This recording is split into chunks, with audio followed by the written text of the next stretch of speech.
What's up, my loves and fellow creatives? Let me know in the chat before I get going. Let me know if you can hear me, please, in the comments. And if you can't hear me, let me know where you are chiming in from and what it is that you love to do. Is it sublimation? Is it digital artwork? Is it AI artwork? Give me an idea of what you love so then that way we can love on this creative stuff together. All right, Jennifer, you can hear me? Awesome. Beautiful. All right. So don't mind me. I'm just working on some stuff for our challenge for this week. I'm really excited about this kids party challenge because we're going to be doing AI artwork. We're going to be doing some Photoshop work, but I'm also going to be giving you some tips and pointers about doing the large format graphics, printing large format graphics, and then also party favors. So it's going to be tied in the little tiny stuff that you can print out on a regular old 8.5 by 11 sheet of paper, all the way up to the 8-foot tall by 4-foot wide boards. Yes, we're going to be getting into that this week, starting on Monday. So if you're in Craft to Quit, if you are Platinum C2Q, let me know what it do in the chat. Go ahead and let me know C2Q if you're here, because you all will be starting that on Monday. All right.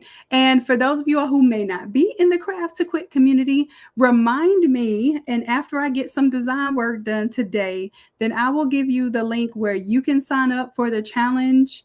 I suggest you sign up for Craft to Quit because the challenge is included with the Craft to Quit program. However, if you don't want to sign up for a monthly membership and you don't want 30 days of mentorship to go along with your challenge, then it's okay. You don't want 30 days worth of AI classes and 30 days worth of hands-on Photoshop design classes. It's okay.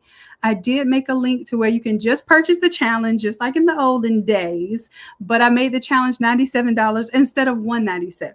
We do a lot in our challenge week, and we don't just have you watch, we have you hands-on do. So if you remind me, matter of fact, remind me 10 till 9, and I'll pause whatever I'm doing so that I can give y'all that link in case some of you all need to close out a little early, go to bed, get your rest on for tomorrow. I understand. Now, I do want to let you all know as we go through today, we do have, let's see, we got 45 people on the live. I have a template. I think y'all would like it. I'm willing to give it away for the free 99 if and only if we get 300 people on this live tonight. So right now we have about 45 people on the live tonight. Y'all can share it on the Facebook side. You can share it on the YouTube side, whatever it is. It will give me that total number of views here. So if we get to 300 before 9 o'clock hits, then I will give away this template for free instead of for $40. Now also remind me, y'all got a lot of reminding because y'all know I'll teach, and then I'll log off and I'm like, dang, I forgot to give them the good stuff, the free stuff. Okay. So remind me at 10 till also to give you all access to the template. Even if you're here live and you stay until I do this, then I will make the template 75% off. So you're still a win. Okay, you'll get it for $10 instead of $40. You have the replay. You didn't get the live class, but you'll get the replay and you'll get the template. Okay, so what I'm going to do tonight is I'm actually going to show you how to create this pretty much from scratch. And then once we create a very simple file from scratch so that you get an understanding of how this whole pop-out effect works, then I'm going to show you this little template here. And I say a little template, but it's really not little at all. As a matter of fact, let me go ahead and turn off my little automatic image creation there so I can show y'all what this is all about. Okay, now what we're focused on tonight is this whole pop-out feature.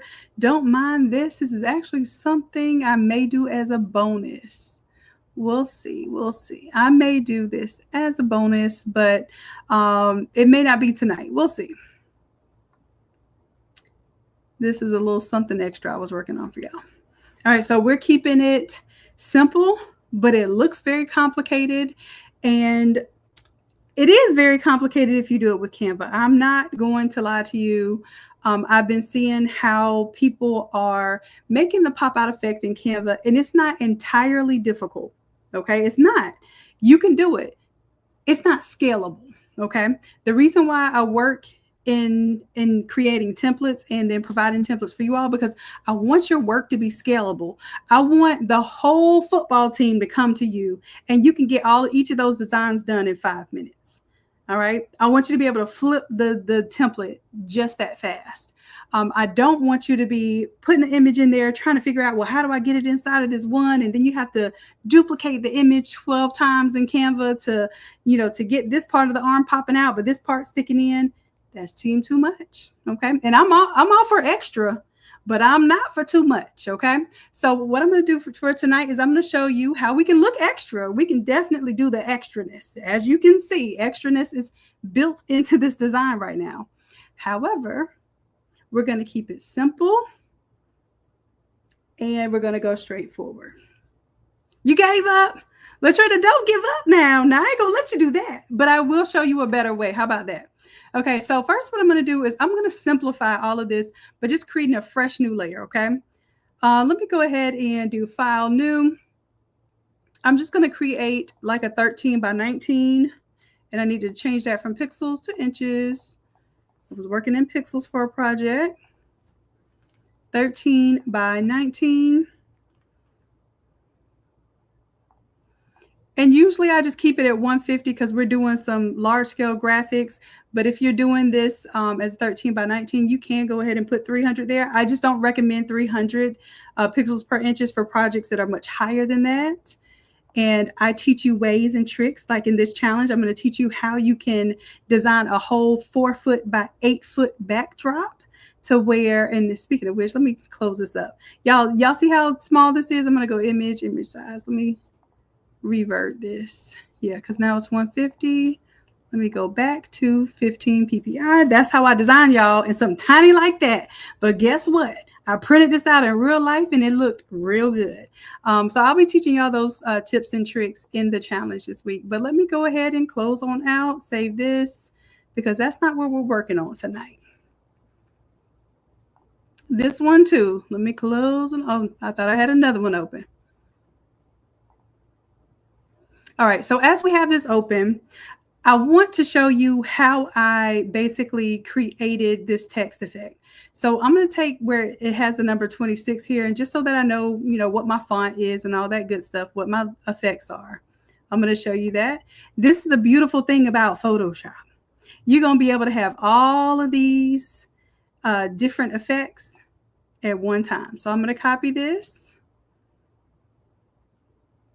And I'm actually just going to duplicate it over to my other layer here. I'm calling it Untitled for now, which is very risky. So let me come over here to Untitled and go to save this file. And let me put it on in my 327. And I'm just going to call this 327 Scratch. So this is from scratch. And I'm making it a TIFF just because I can preview it better on my PC. I think Macs don't have a problem previewing PDFs, but PCs do. All right, so I have a number here, and all I'm doing with this right now is just making sure I have the same font. If I wanted to type this text from scratch, I'm going to type on that T there. Tap right here on the artboard, and for the size of this, we go ahead and make that just a bit bigger. That's why everyone fears, all the graphic designers fear that they got a little lorem ipsum somewhere hidden in their design, because you don't know where those little things go. All right, so I'm going to make sure that the font is on Titan Sports. And then let's double click on the T here. I'm going to change that number to 26. And I'm going to get rid of this one. I just brought it here on the board just so I can know what the name of the font was, y'all. I was being lazy. All right, so now I'm going to increase this in size, make it a bit bigger.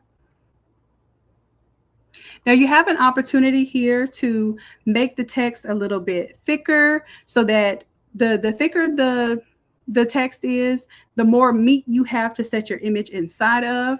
Now what I'm going to do, I'm going to copy the layer style from here so I can show you what layer style I have on here. I kept it simple. I didn't do my little 3D and my bevel and emboss and all of that good stuff. I'm actually saving that. That's why I said if we do what we're supposed to do in this challenge this week, then I have a surprise for us. All right, so now what I'm going to do, I'm going to group this just because I want whatever is inside of the folder to have like the outline and everything. I'm going to show you better than I can tell you. I'm going to do Control G.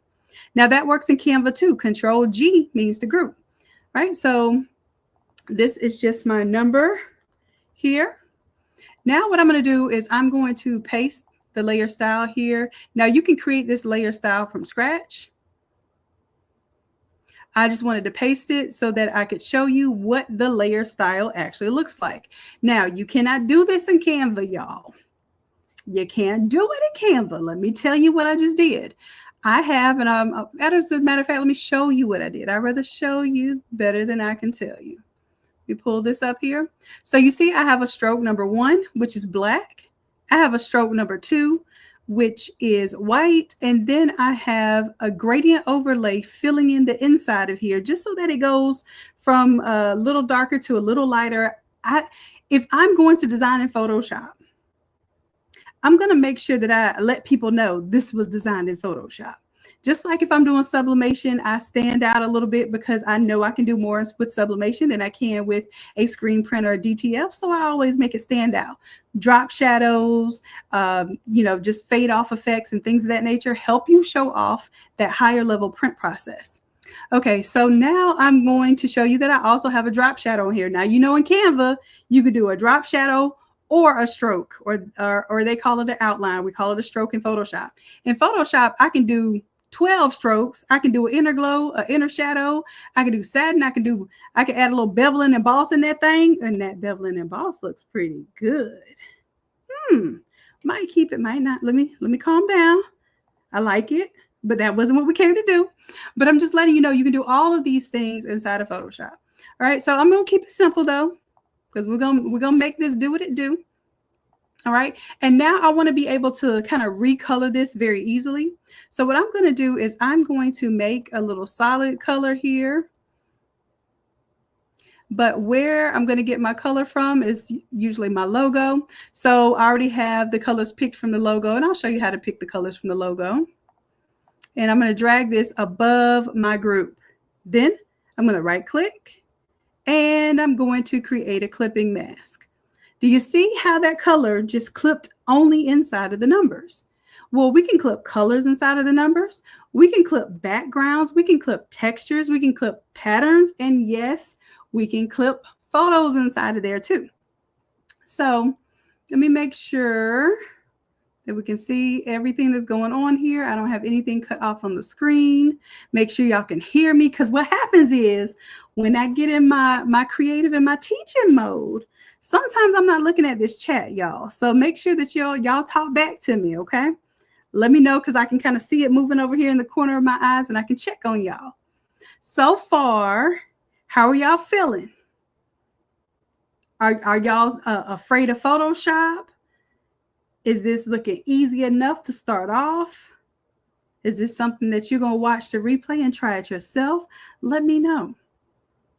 Now, if you all insist, if you truly insist on me making this design into a Canva file, I may have a coach that's able to do that for me, because I'm going to be working on the challenge stuff this weekend. Y'all want to see it in Canva? I will make that request, okay? But what I need for y'all to do is talk back to me, stay on the live, invite some people on the live, because you never know. The template will be free if y'all got 300 people on the live. All right, Georgia Beauty. I know you a pro. Let's go. Let's go. As a matter of fact, anybody in the chat, if your first true experience with Photoshop was in the Academy with me, please give me a 100 in the chat. Let me know if I have some of my OG triple OGs with me who might have been terrified of Photoshop, but now y'all do the thing in these classes every single Wednesday. Come on, Jennifer. Hey, Danica, how are you doing, love? Yes, Ernique. I saw one of the twins. I knew that was you. Okay. Crystalline, VIPD, Deshaun. Okay, okay. All right. So I'm even going a little further than what we did in class on Wednesday because I already gave y'all this template in class. I just, I didn't have it flipped like this. I had it flipped like here. Let me show y'all. I had it flipped like this instead. And then what we did was we focused on just the pop out effect. So what I'm doing tonight is I'm showing you, you can have the most basic principles, and as long as you know principles in design, you can make it work, right? So I'm going to close this one out because I want to make sure that we're not having too much open while I'm on this live. All right. And then what we're going to do is we're going to do a simple one where we bring in 2 images, make them pop out, and then y'all know I'm going to do a little quick flip here, and I'm going to show you what this template does. All right. So because this template is not just a pop out template. This template is a ready to go graduation, birthday, anniversary, if you want it to be. But because think about what you can do the pop out effect with, whether you do the pop out effect or not. Okay, I have a whole nother template up in here too that's also a trendy one. I'll show y'all that in a little bit. All right, let's get back to work. Okay, so let's go ahead and we're going to bring in some images here. So let me go to my 327 assets. And I have another big old screen over here that's much easier for me to design, but this one's easier for you all to look at. So on my tiny screen. So please give me a little grace. All right. So 327, my green grab. All right. So what I'm going to be doing here is I am going to do file, place, embedded to bring in one image. But my favorite way to do it is not that way. But I'm going to do it because file, place, embedded always works. So file, place, embedded. I'm going to come on over here to my little 327 assets. And I just want my photo 1. So that's going to place. Now, the problem with the place embedded, you can only bring in 1 image at a time. Now, I'm going to be teaching principles while I'm designing this. That way, when I get fast on y'all and I'm flipping that other template in 5 minutes, it might take a little longer than 5 minutes because I'm bringing in some, I think 6 images I'm going to bring in, 6 photos, just to show you can really get jiggy with it. But I want y'all to see here, notice how when I bring his image in, it is blocking. It's beautiful, but it's blocking the number. So the whole point of the pop-out effect is you want to envision how much of the image is going to show, how much of the number or the letter is going to show, so that you can have an appropriate amount of data or information with the image, but you can still make out that what that number is. Right now, I don't know what his number is because he's covering too much of the number. So I want y'all to understand it's principles about design, not just the template, okay? So I hope you have somebody that's teaching you principles out there so that you can take this, this design information to the bank. All right, so right now, he's on the outside here, but I want to show you my little deal where I bring in both of them at a time. I can't do that with place embedded. So I have my little folder here. And I'm going to take photo 1 and photo 2. Let me scoot this over a little bit. Scoot you right there, sir. Here you go. Well, no, that's not what I wanted. Don't show out on me now. Don't do that on my live. All right, so I'm going to take photo 1 and photo 2. And if I hold down shift or control to select multiple images, I can drag them and drop them like it's hot right onto that artboard. And that's if I'm doing... I've done 100 photos before. Don't do 100 photos, but I have done it before. All right. And then if I hold down shift, I can resize them at the same time here. And all of the shortcuts, I'm telling you, the exact same shortcuts work in Canva. If you hold down shift, it'll go together. It'll select the multiple layers. So as a matter of fact, Canva got the majority of its functions, if not all of the functions, like the shortcuts, from Photoshop. So if you can design in Canva, I guarantee you can design in Photoshop. And if you just stop being afraid of what Photoshop looks real complicated, because it can do a lot of things, I promise you, you will have more fun in Photoshop. Ask my C2Q crew. Would y'all rather do this in Photoshop, this pop-out effect in Photoshop, or in Canva? Give me the consensus here in the chat. And it don't have to be just my C2Q crew. Let everybody let me know. If you'd rather learn it in Canva, let me know. That'll give me enough reason to make a Canva version. Y'all just let me know. Look, we have we're not gonna shine on our Canva folks because they out there doing it big too. I'm just letting y'all know it's better over here on the Photoshop side. Okay. All right, so let's get on into this pop out effect. For image number 1, or photo number 1 and photo number 2, they are definitely outside of the clipping mask. So in Canva, y'all call them frames, right? And the frames have to be very specific. I can make a frame out of anything that I put in this folder instantly, okay? So I can change the number. I'm going to keep it at 26, but I can change the number. I can make it letters instead. The whole principle works the same. Now, here's what I like to do. I like to take my images where they are, duplicate them. This is my secret sauce to making these templates, y'all. Okay, I'm going to duplicate it. Now, photo 1 and photo 1, I'm going to select them, and I held down Control to select them. Then I'm going to hit that little link button. So photo 1 and the stacked photo 1 will move together, will size together. Baby, that's what Canva needs. When I see y'all resizing the same image 30 times just to get it to almost fall on top of itself and it don't always be matching up, tell me, is that a problem that you have in Canva, especially doing this pop-out effect? Raise your hand. Let me know. Give me a 1 in the chat. Let me know if you have that issue in Canva. So now I'm not going to have that issue in Photoshop because I have these two linked. So if I move one, the other one moves. If I resize one, the other one resizes. It is together, okay? Now I'm going to do the same thing with photo 2. I might have done it really fast. So here it goes again. I hold down. First, I select the photo 2 top layer, hold down Control, select the photo 2 duplicate layer. I hit this little link at the bottom that's going to link those two layers. And now they're linked in terms of moving and scaling them. However, I can take photo number 2 and I'm going to drag and drop it underneath this clipping mask. And I'll take one of the photo number 1s, drag and drop it under the clipping mask. Now I'm going to turn off the top layer real quick. Then I'm going to take the color, drag it underneath. Now look what happens here. If I want to move my orange guy here, he's moving on the inside, but guess what he's also doing?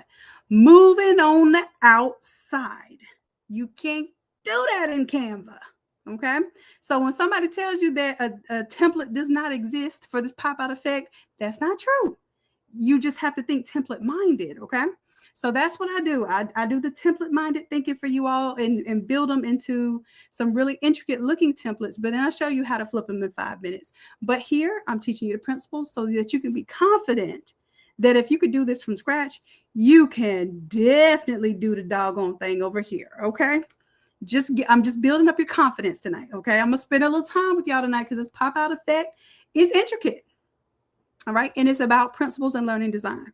All right. So right now, this looks very good. However, I feel like he's covering the hole inside the 6. So I can't tell if it's at a 6, is that an 8? What number is that? So what my suggestion for you to do is the 2 photos that are on the outside of the clipping mask, we're going to turn them on and bring the opacity down to about 77. Okay. Let me tell you what I'm looking for here.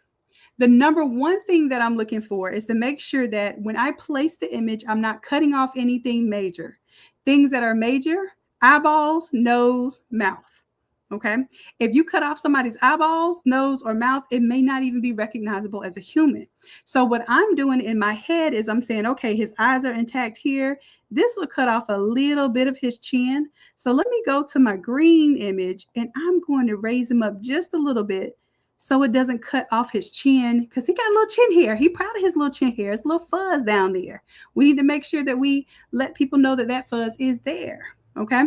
So now I feel okay. Even if I chop off like a little bit of the suit, I'm good. I can decide at that point in time what I want to have popping out, what I want to sit inside.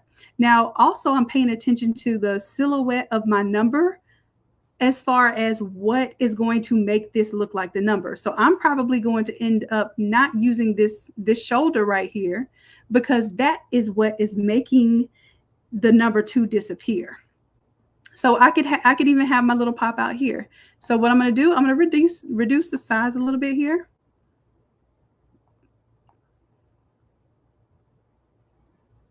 And I'm definitely going to have his head popping out the top here. So I'm not concerned about his eyes popping off the top here, because I'm going to be preserving all of that. And then where it is connecting here, I feel like I can have this disappear and then have the arm poking out, and then it looks popped out, but I still can see my number 2. Now I can test my theory in just a little bit, but right now it bothers me when I have 2 equal images and they don't have either the same scale or they don't like coordinate. Like one is action and then one is still, but so one could be bigger or smaller. So when I do have images that are pretty much standstill poses, I like for my faces to be about the same size. Otherwise, it drives me crazy and it makes me feel like the images are off. And that also goes for when I'm doing collages with different people. I don't like for like the dad's head to be super big and then the baby's head to be small. Like everybody needs to have proportionate faces with the collage theme, or it jars my my mind and makes me kind of nitpick at it. Just like when I see hard lines, when I see those squares on those t-shirts, it irks my nerves. It makes my booty hairs itch. Okay. So I just want y'all to know that. So when I see it in your design, I'm gonna always politely tell you some things you can do a little bit better to not have those things that just cause discord when somebody looks at it. All right, so I think that's about it. I mean, doing more talking than I am doing. So now what I'm going to do, I'm going to come down here to the text here, the 26, and I am going to hold down Control, click on that T, and it makes some little marching ants that is basically taking up the inside meat of the number 26. So what I want to do is I want to go ahead and create a group right now for my pop out, and I'm going to call this pop out. All right, and I'm going to go ahead and hit the layer mask. It doesn't pop out right now. It clipped everything in, but it gave me a layer mask to start with. Now, what I can do here is some bad work. Now, this is Photoshop. I'm going to hold down Control. I'm going to click the thumbnail for the green suit guy, and I can see all of the pixels that stick outside right now. Now, what I'm going to do, I feel like this is giving me a little too much hang off here. So I'm going to pull this down just a little bit, or make it a little bit bigger before I go.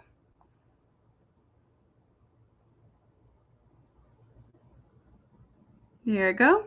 And then when I hit Control and I click on it again, see how now I'm kind of melted into this number here, and then I can decide what I want to cut off here. Perfect. All right, now what we're going to do is on this layer that has the layer mask is black and white. So black conceals and white reveals. So what's revealing right now is white. I want to come over to the left-hand side where my colors are. I'm going to choose my default color palette. White is in the foreground, but if it was not in the foreground, I would do my switcheroo button. And then I would bring the white to the foreground just like this.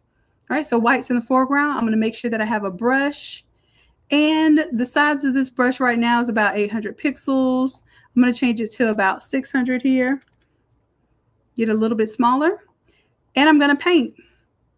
And the fact that I have white here, oh, and I also need to make sure, remember I turned the opacity down on this one. Oh, inside of here. Remember I turned the opacity down to 77. I want to crank it back up now, because now I'm painting my pixels back in. I need to see if I'm painting in the right stuff. All right, but make sure you're not painting on the photo. You're painting on a layer mask because it is a non-destructive technique. A destructive technique is one that once you erase it, is gone forever. Like when you use an eraser tool. A non-destructive technique is when you do something like this. Use a layer mask, let it come out, and let's just say, oops, dang, I said I wasn't going to put his shoulder in there. It's okay. I'm going to show you how to fix that. I'm actually going to leave that mess up there and I'm going to show you how to fix it. But right now, I'm going to see, does it look good with his shoulder popping out there? Does it still look like a number 2? I'm testing that out right now. And I had him fade it off quite a bit here. So that fade off is happening right here. So I think what I am going to do is make him a little bit taller, bring him up. And I'm going, I'll show y'all what I'm going to do. Hold on. Let's do Control D to deselect. I'm going to move him right now. Yes, it gave his haircut a little shorter there. It's okay. I'm going to bring his sleeve down here.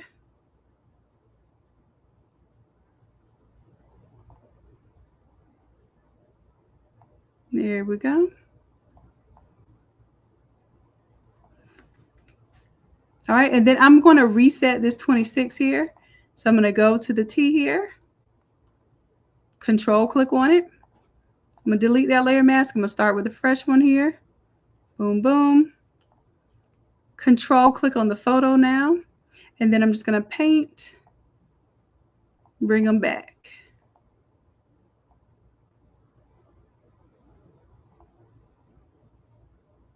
And I'm showing you, I'm kind of coloring out the lines here to show you I can clean that up later.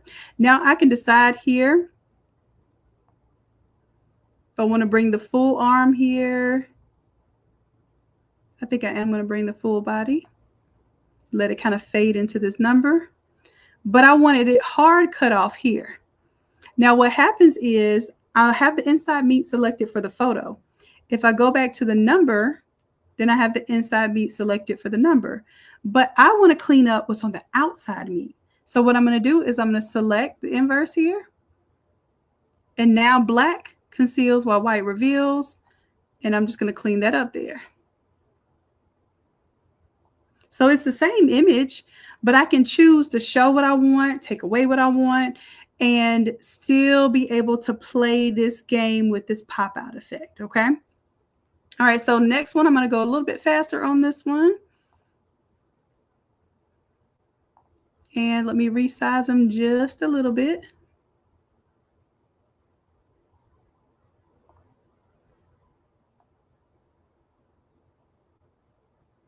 Beautiful right there. And I may bring him over just a little bit so I can see his number, because the reason why I'm doing a 26 is because I want to be able to use this for as many jobs as possible. And with seniors graduating class of 2026, then I feel like this will be a popular number, because this does not just have to be for sports. You'll see later that I did it for a lady senior grad, or you could do it for a birthday, whatever you see fit. It does not have to be just for sports. Okay. Then I want to show y'all that. All right. So I'm going to control click on his image now. Now I get the marching ants around his head. I'm going to come on my layer mask, because my layer mask is like a window. Wherever it's black, it's going to block off. Wherever it's white, it's going to let the light show through. It's going to let the image show through. So let's reveal the image, because white conceals black. Black conceals and white reveals. So let me hit my switcheroo button so I get my white so I can reveal this part of the image. And boom, just like that, I have them right there. All right, so that essentially is the pop out effect. And you say, well, Shannon, why did you have the ones on the inside too? Well, what happens sometimes, the reason why I like to have them linked on the inside and outside is because sometimes I'll go a little too far and I'll take off a little too much. So let's say, for instance, I am painting black. And let's just say, boom, man, I did a little too much on the inside there. The fact that he's already preserved on the inside and clipped in there, it saves that part inside the image. So all you really have to focus on when you do it this way is cleaning up the outside of the number. What's on the outside mean? That's my trick, because the way that you do it in Canva, you do the exact same thing. But what you do is you clip it on the inside, and then you keep trying to match up the layer, match up the layer, match up the layer. Then you might come in and horizontally or vertically crop the image certain places so that it doesn't stick out. And by the end of it, if I were to do 2 pictures, I might have 12 different layers of the same photo trying to make it look like it's popping out. And I just want y'all to know that there's a better way. Okay. Yeah, I have several pop outs. As a matter of fact, just to show y'all that we've been doing this. I'm gonna go to a little template page here. And like I said, 10 minutes till 9. We've got a little bit more time. I want y'all to remind me to do my little announcements. So let me just put in pop out. All right, so pop out, boom. We did that 2024. We did a pop out of 4 letters, y'all, or four pieces of text. So we did numbers there for 2024. One of our very first templates, which was actually our second template for the entire academy, was a pop out. What we did was we created these little squares, and then we said, okay, well, wouldn't it look more dynamic if the images popped out? So you could keep them inside of the square like this one, or you can make them pop out like this one. So we've been doing the pop out since the very first, technically second template. Okay. That is the second template ever inside of the N8 Academy. We are on template number 327. It don't even sound right. We have over 230 Photoshop templates that you can unlock every single week just by being a part of the academy. This one we did a pop out effect. That one was really cool. That was around the same time as 2024 as this one. We did a pop out effect here for this Grand Theft Auto design. Yeah, we stayed doing some pop outs. We did some pop outs for these arches and stuff. We stayed doing some pop outs. Okay. We stayed popping out and showing them all day. All right. So what I wanted to do, though, was to let you know that principle wise, this is how this works. Okay. Now, what I'm going to do, I'll save this one. And I'll save this as the scratch file. It's already saved. Now, what I wanted to show you is that really quickly, this is really a template. Let me show you something.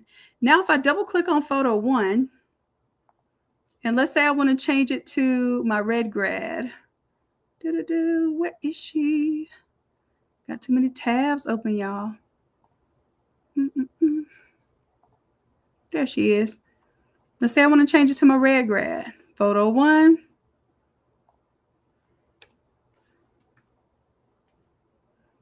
I'm going to save it, Control S, and then Control W to close out of the window.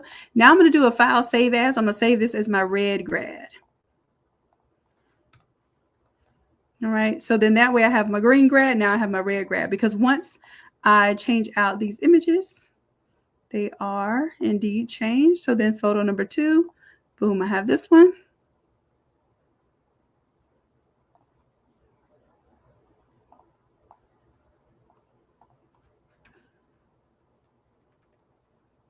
Now what happens when I close this out is I have my red grad now. Well, you'll say, well, the stuff doesn't look right, Shannon. Yes, that's right. Delete the layer mask. But essentially, I still have photo 1 linked. So I can have her pop out here.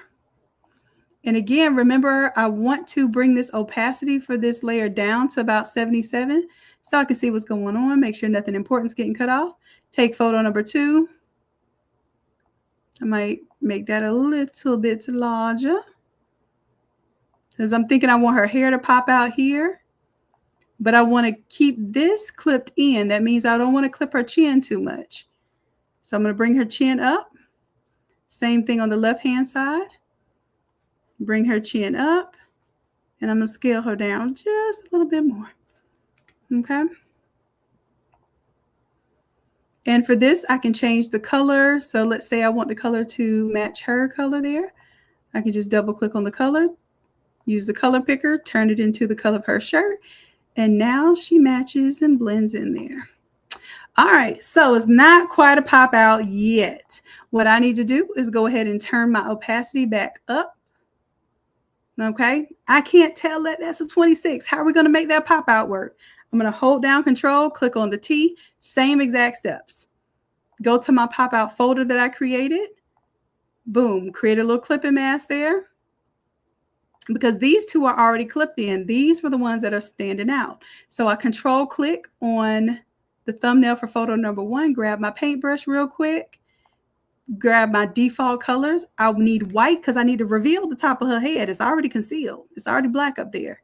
So I need to hit my switcheroo, get the white. Make sure, look, y'all, Photoshop is giving me a hint. Do not color on the image layer. It will act like it's going to let you do it, and then you won't be paying attention. You'll hit OK, and then what you'll be doing is rasterizing that smart object. Leave that smart object alone. If you see this little circle with the do not do something, it's a warning. I need to be on my layer mask. Now I don't see the warning sign anymore, and I can paint with my white selected. Boom. I'm popping out and showing them. That's it. I'm going to keep all of this inside the frame. I don't even need none of this hanging out. Looks good just like that.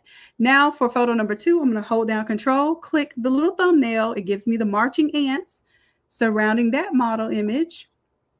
And then I'll go ahead and fill this one in. Now for this one, I like for her hair to pop out of the 6 a little bit. So I am using my paintbrush and coloring in a little bit over here on the left side so that that hair pops out a little bit. But I do not want the hair popping out here. Now, when I don't want to see those marching ants, I'm going to do Control D to deselect. And did we not just pop out and show them, or what? Simple, right? Now, it's easier said than done. I do want you to get your hands on this. So this is what I'm going to do. I am going to give this scratch file, since we don't have 300 people on the live, unfortunately, I can't give the full template away tonight. But what I can do is, for the free 99, I'll give y'all this that I just created. So you don't have to create it from scratch. You can play with the brush tool. You can play with the layer mask. You get the replay of the video. You can watch this immediately. You can stay up to night and do this if you want to. You can take the little photo 1 and photo 2, double click on it and change out those images to your images. And then let me know how you do. So I'm going to go ahead and save that, close it out. But for those of you who want the big shebang, it is almost 10 till, so I'll go ahead and tell you what I'll do. I'm going to do my announcements first, and then I'm going to flip this. And what I'm going to do is, while I'm flipping it, I'm going to be showing you, how I'm thinking about my pieces. How do I want him sitting on top of something? Do I want his legs tucked in? Do I want her legs hanging out, or do I want them tucked in? It's all your mental process. This is not a formula to that. So I'll show you how that goes. But let me go to my little announcements here, see what we have going on. First and foremost, we have something new. It is called, it's a new membership. Okay. Now, if you are Craft to Quit, if you are Gold member, do not sign up for this new thing because you already have it included in your membership. Give me just a moment. Let me find it. Y'all know when I'm talking, I ain't doing nothing. If you see my hands doing like this, I'm not clicking on nothing. I'm not doing anything. So give me a moment. Let me pull this up. So we have this AI Creative Club, and right now there are exactly 7 more seats available. Let me make sure that it's going to let y'all do it at what we call the founder's price. So it's $17. Let me make sure I can activate the $17. And then after we get that 7th person tonight, it goes up to $37, which is the price it's supposed to be anyway. But for those of you all who already seen the email, you know what it is. Please understand there's only 7 more seats. And by the time I click on this, it may not even be that. All right, so I'm going to put in the chat this link, and then I'll talk about it, okay? So where's my chat? Make sure y'all are still with me. Hide that. There we go. Okay. All right. So this link I'm telling y'all about right now is just for our AI classes, okay? I'm going to see if I can drop it one more time because Facebook is over there tripping. Y'all might have to come over to the YouTube page to get that link. Okay, I think it posted on Facebook this time. All right, I'll show it up on the screen as well. Click that link that has all of the memberships. Now, what I'm going to do is I'm going to do a little walkthrough of what these memberships are, what they do. So when you click on that link, if you are not a member at all, you can hit join now. And I want to tell y'all a little something. I was sitting here just really thinking, like, what can I do as something introductory so that people that are afraid of Photoshop and maybe even afraid of Canva can come over and get the design work. Okay.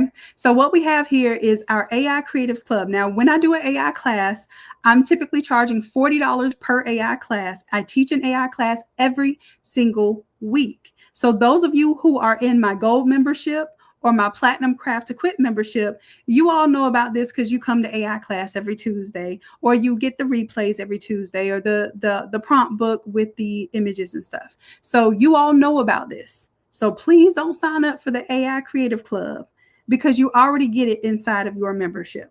Okay. This is for the folks that may be afraid of Photoshop and may not know quite what to do with AI. So let me make sure, because I'm telling y'all 7 seats. I want to make sure that it is indeed 7 seats. Let me refresh here. Okay, so there are 7 seats right now at $17. I'm not going to tell y'all when because I'm going to be moved on. But after those 7 seats fill up, it will go to $37. So if you think that you want to learn AI, let me give you an idea of what we've been doing just for the past few weeks, okay? So you get some understanding. So we did this AI class where we animated and made a video, an AI video of our AI model so that we can use to put on our Instagram, model our products, so we can put on our Shopify store page. This looks like something that you would pay thousands of dollars for a photo shoot for. We're not doing that. So I showed you all how to do that with Midjourney. And then also we did a photo shoot in Nano Banana. That's Google's AI. This one here, we did a whole photo shoot inside of Nano Banana. Excuse me, y'all. But how many of you would even know how to describe that particular photo shoot? She sits in a chair. There's a backdrop behind her. There's a field behind her. What we did was we used a custom GPT, typed in, hey, I want to do 10 different shots for a senior at this high school. These are the school colors. We even dropped an image of the cheerleading uniform, and it put that cheerleading uniform on this girl. Okay, that was an AI class that we did.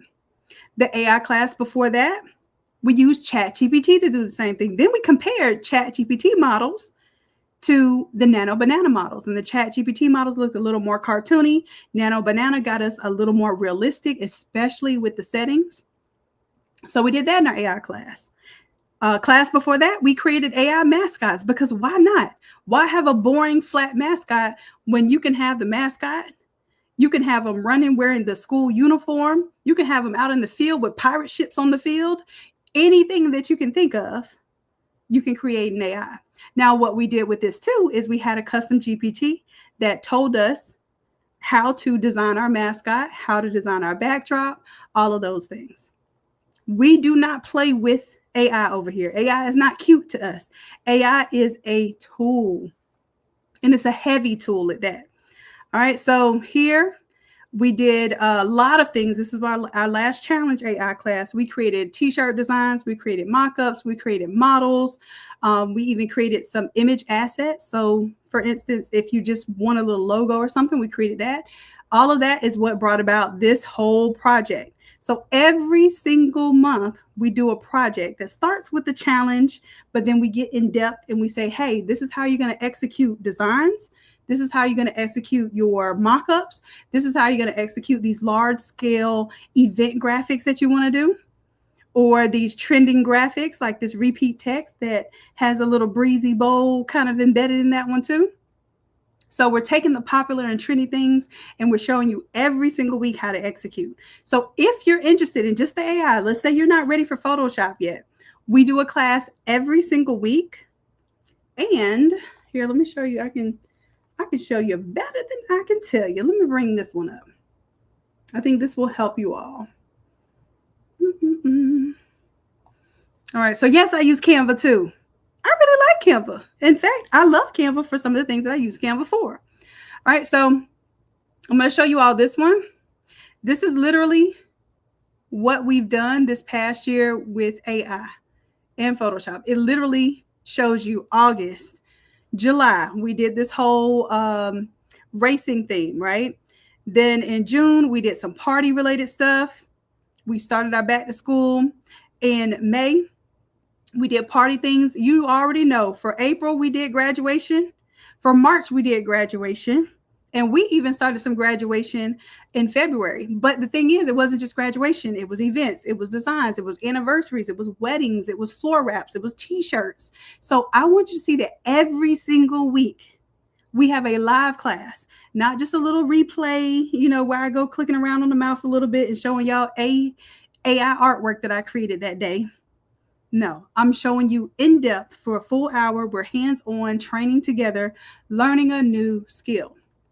And the reason why this is important to me is because I don't want you here just to create something cute.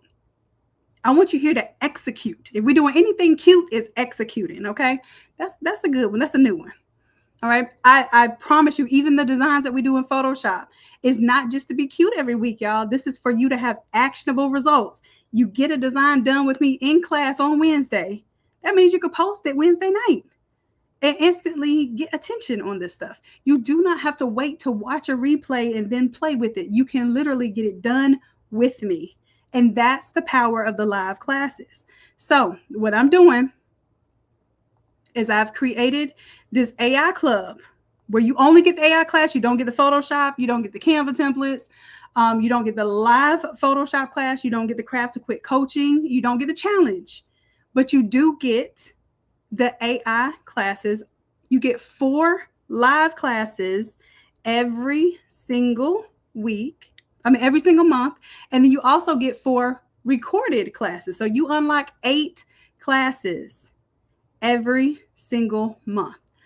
And they're all in depth. They all have the videos. They all have, we have this thing called a working document. And with the working document, I'm going to take you to all of our, just so you can see all of our AI classes. Y'all, we do a lot. We do a lot up in here. So if it seems like a lot, it's because that's what we do, a lot. So I'm going to take you to the AI, all of the AI art here. And of course, these are the ones that I just showed you. And we, like I said, we get this work in every single week. All right. So you can see here, it keeps going on. We have not 100 yet. We're coming up on our 100th class. We are at 90 AI classes. We've been doing this for 2 years. Before AI was really popping, we have been doing this for 2 years. So we're not new to this. We are absolutely true to this.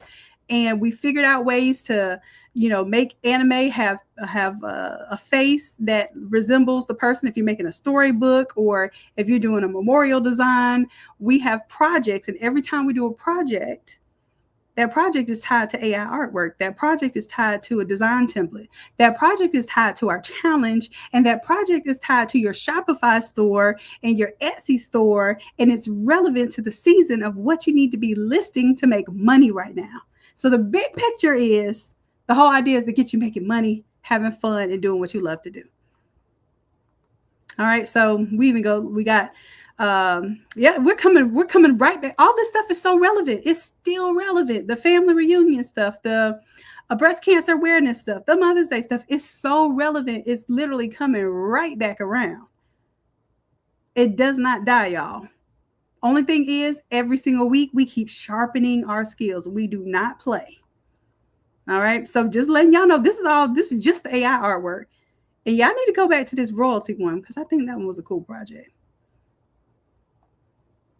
All right. So that's the very first one we did, all the way up to, I believe, number 90. We just completed 90 this week. Okay. So let me check and see how many spaces we have left. I'm going to refresh. We have 2 more spaces left for $17. After that, it goes up to $37. And here's the deal, y'all. Y'all see what these prices are for these classes. They're $40 a class. And I don't know what's going on with the website. Yeah, it's saying $10. That's not true. If you click on this, it will not be $10. It'll be $40 because our AI classes are $40. Okay. We put that much energy and effort into them where they are fire. So if you sign up right now, you will unlock, let me show you the ones you'll unlock. You will unlock 90, 89, 88, and 87 immediately. That's just because you signed up. So let me know if y'all see those. For those of you who just signed up, let me know if you see those. So you unlock those immediately. 91 is this upcoming Tuesday's class. So if you see 91 on your back end, and I'll show you what that looks like there. So let's say this is an account here. This is what your Innate Lab back end looks like here. And we even have affiliate links where you get 50% of any sale when somebody signs up for the Craft Equip membership or the AI membership. You get 50% in perpetuity. That means every single month they pay, you get the 50%. All right, so I am going to the products here. And you should be seeing, if you signed up for the AI class, you should be seeing AI 90, AI 91. And you should also see AI 89 and 88. Okay, that's to get you started. Now, every week that you're with us in the AI membership and the AI club, you get 1 live class a week, and you also unlock 1 OG class. Okay, so this thing is going to get pretty intense. You're going to be unlocking 8 different AI classes every single month. All right, so that was one announcement. AI Club, and let me check and make sure it is, if it's still available, or is it full at the $17 price? Hold on, y'all. I think it's refreshing. It may not be.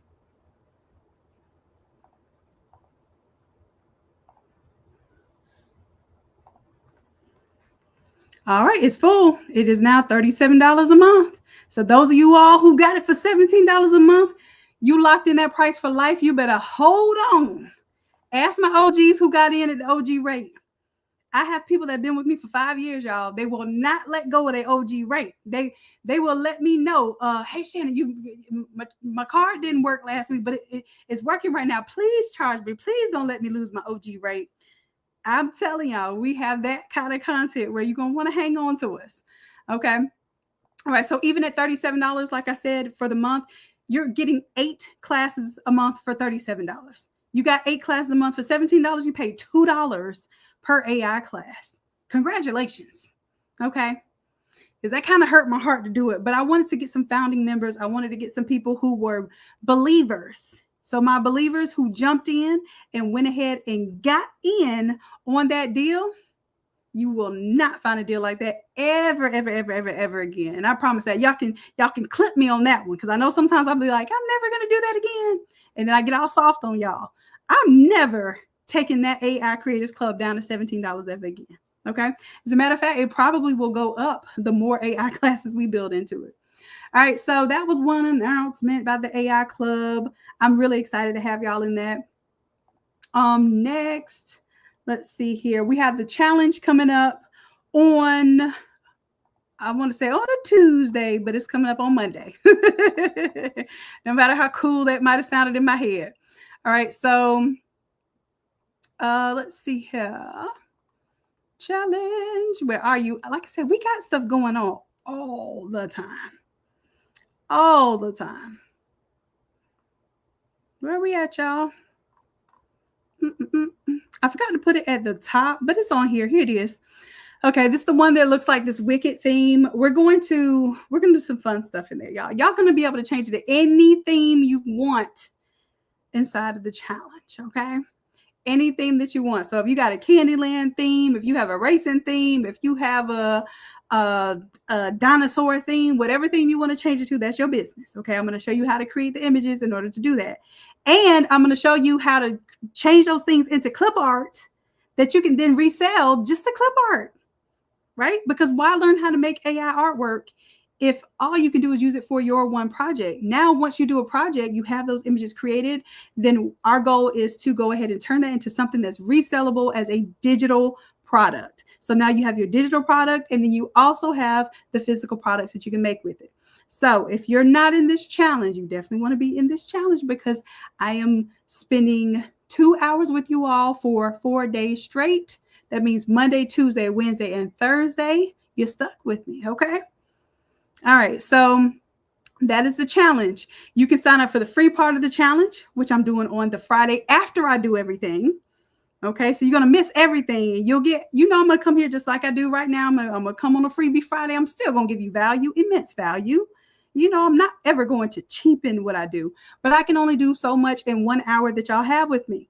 So come spend 8 hours with me, maybe a little bit more. Sometimes I get a little long-winded, but spend 8 hours with me and watch you get more done with me in 1 week than you have all year long when it comes to especially learning about the graphics involved in the party planning field. Okay, so y'all have the large format graphics, you have the invitations, you have banners, backdrops, props, you have party favors, and then you have digital products like digital motion invitations and things of that nature.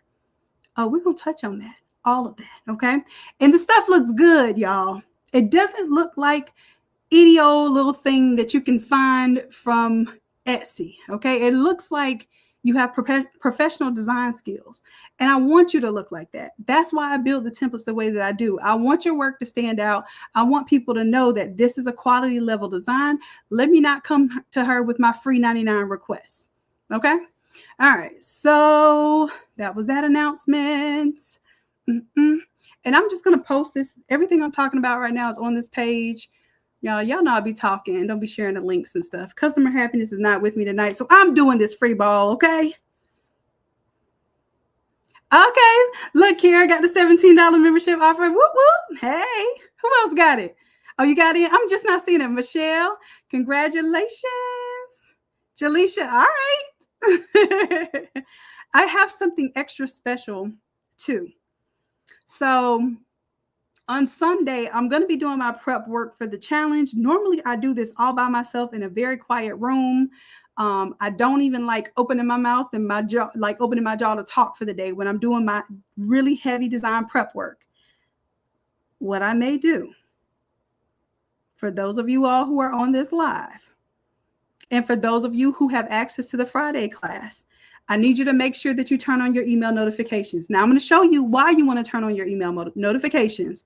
Is because I'm going to email you a special invitation to come join me on Sunday. And whatever I do, I'm just going to let y'all like see me do what I do. Like I used to call these watch me work sessions when I first started YouTube back in the 2020 time. And I think it was 2019. Lord, it's been some time. Yeah, because I was making YouTubes out of the local McDonald's because I didn't have internet in the home I was renovating. And I would literally, my pastime, what I did for free time was I would go up to McDonald's, get me a little frappe and a cheeseburger, and I would sit there and use the internet and create templates and help you all. At first, I was just doing one-on-one design sessions with y'all. Y'all didn't even hear them flipping burgers in the background, did you? That's how I know it's no excuse. If it's something that you love to do, and if it's something that you want to do, you find a way. Not only do you find a way, you make a way. Not only do you make a way, you will a way. So what it is, you will it, or do you want it?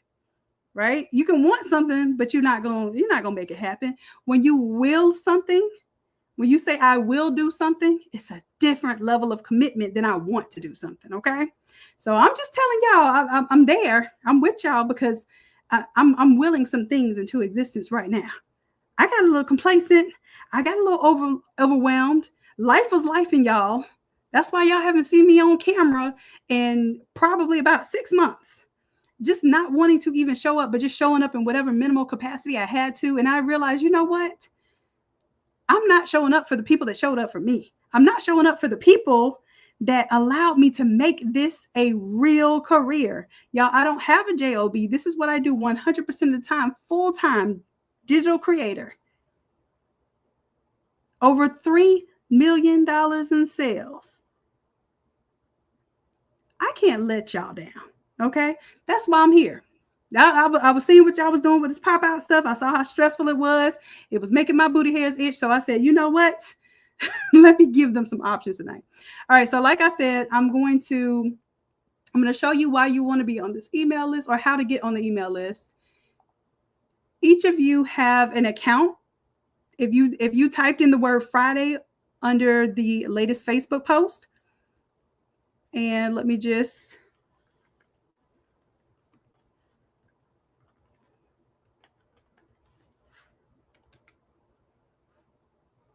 make sure that shows up. So if you go underneath or you can even go underneath this video right here, or you can go underneath this post, just type in the word Friday. It will give you a link.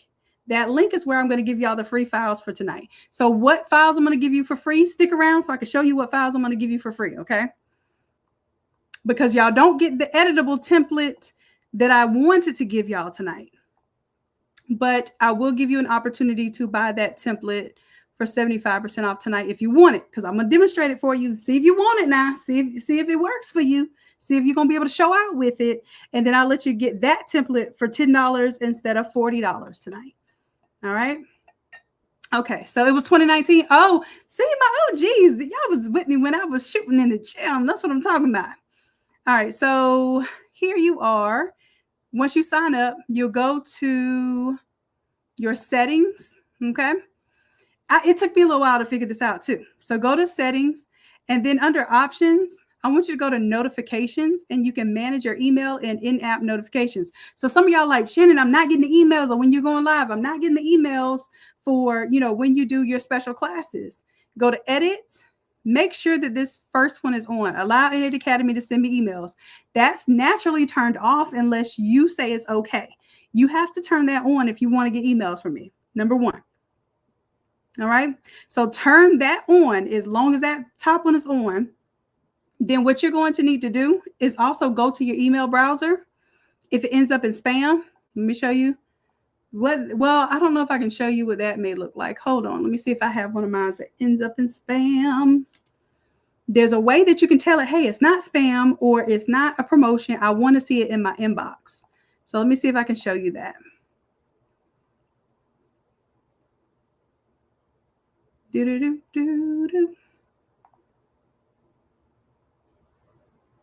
All right, so if it goes to, mine didn't go to spam. Mine usually goes to promotions. Okay.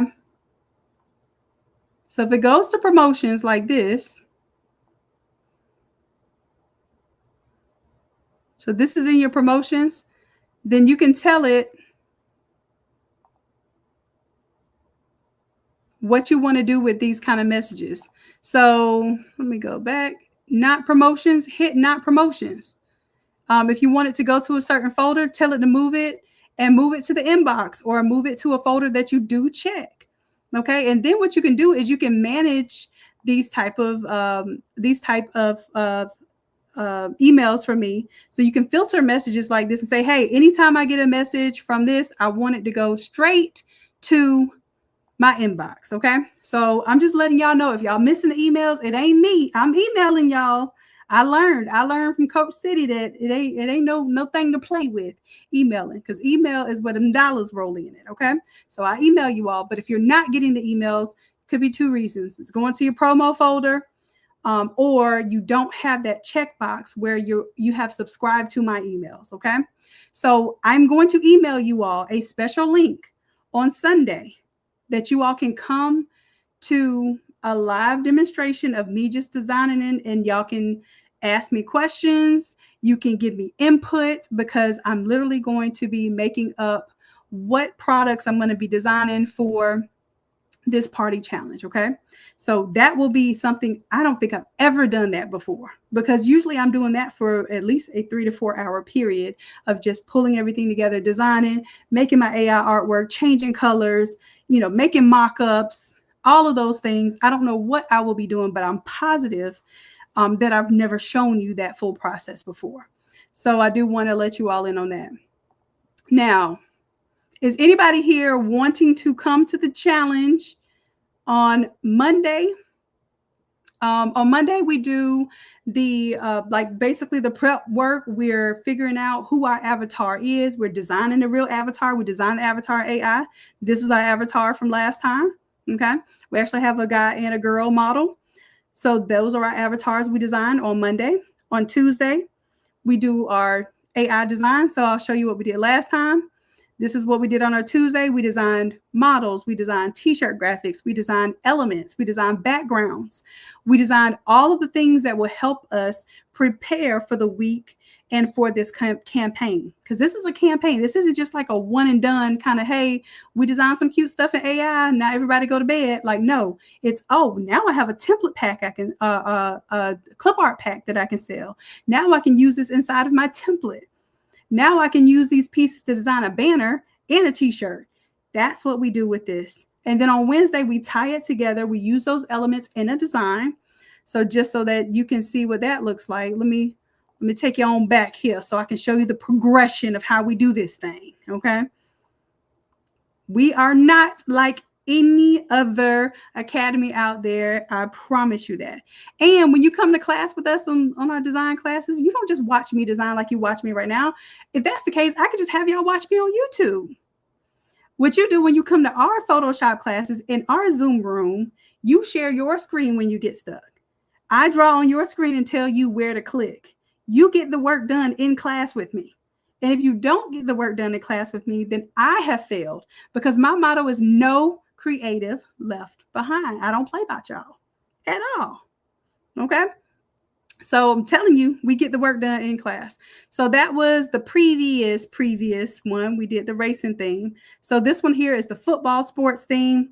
We didn't just do football, y'all. If y'all can see, we did cross country, we did volleyball, we did sports, but obviously we did a design here where we used the logo. We used some of the AI backgrounds and things that we achieved there. Then the next week we built AI characters. Then we used those AI characters in a template design. And then we made some models. Then we used those models in a template design, in a mock-up. And we made a template for this whole, y'all wanted to do this viral kind of checkered backdrop here. I showed y'all how to make it. I gave you a template that lets you automatically make that thing in 5 minutes, y'all. Tell me I'm lying. 5 minutes, y'all made that thing. And then I told you the vendor you can go to and go print it out and not be pasting no little 8x10 sheets of paper on a board. I don't play about y'all. If I see that there's a trend, not only do I don't want to just play off of trends, not with AI, not even with design. What I want you to do is see how you can use them efficiently and effectively in your business, because this is a business, okay? So when you spend an hour in Canva trying to do the pop-out effect, how many times do you think you're going to be able to replicate that project before you have a bottleneck and it's your time? You can't do but so many of those designs in Canva. However, you have this quick template. You can do it over and over and over and over and over again. In about 5 minutes, the pop-out effect might require a little more time. I would say 10 minutes if you're doing collage images like I'm doing. But you get to see a whole project all the way through. We work on it for 30 days. So that's why I say, yeah, you can buy the challenge. The challenge is a week with me. But if you get into Craft to Quit, you get the challenge. But not only do you get that challenge for the week, you get the whole month with me. And I promise you, if you feel like we can do a lot here on this Friday, we're going to do a whole lot in a week. And we're going to do an unbelievable amount of work in a month. Just stick with me. Okay? I got y'all. All right. So that was my announcement for that. If you want to sign up for that, that is the same thing here. You just sign up for Craft to Quit. It is $197. However, this includes the challenge. It includes 4 live Photoshop classes every month, and 4 replay classes every month. So you unlock 8 Photoshop classes. You unlock 4 live AI classes. So you come to class on Tuesday, you got me. You come to class on Wednesday, you got me. You come to class during our Craft to Quit session, That's on Tuesday night after we do our AI. And I got y'all on business. Okay, so it's business coaching time. So we might be talking about automations with your Facebook. We might be talking about setting up your Shopify store. We might be talking about Etsy. We might be talking about vendors that you want to go to and pricing. All of the things that your brain runs out of steam doing because it's business related and it's not creative related. That's what we tackle during our Craft to Quit sessions. So for $197 a month, you get a challenge every single month. I don't just do a challenge every quarter, I do a challenge every single month. That challenge feeds your project for the month. So this next project is going to be fun. It's going to be the kids' party. Okay. So if you have not signed up for Craft to Quit, I dare you to do it for just a month. Sign up for 1 month. And I promise you, if you come to every class that I give you, I guarantee you 100%, I will give you all of your money back. And you better download all the templates that you got, because that's going to be a lot of templates you got for 30 days. In 30 days, if you don't feel like it's worth the money, or you feel like you wasted the money and I lied to you and oh my gosh, this is just horrible teaching and horrible templates, I can't believe I bought this. If you feel like that, and I have not had it done yet, so I'm not being cocky. I'm just letting you know what has not happened to this point. I have not had anyone come to me and say, you know what, give me a full refund because this wasn't it. So I feel very confident. Stick with me for 30 days. You'll have 8 designs done. I bet you haven't done 8 designs probably in the past 8 months. You have 8 AI classes, and you will have had 4 sessions with me where I help you through your business matters. Okay? So this is why I help you, yes, with your projects, with the things, the ideas that you have, like the things that you're struggling with. The Craft to Quit program is where I can offer my mentorship and not just me teaching you. I love teaching design. I love helping y'all design, but creatives are going to find a way to create. What we tend to not do is find a way to sell. Find the medium to actually create our products and show them to the world and market and do the things that will help us stay a creative, an unemployable creative. I want y'all to be unemployable. I'm really unemployable. I think, as a matter of fact, the school wanted me to do something the other day.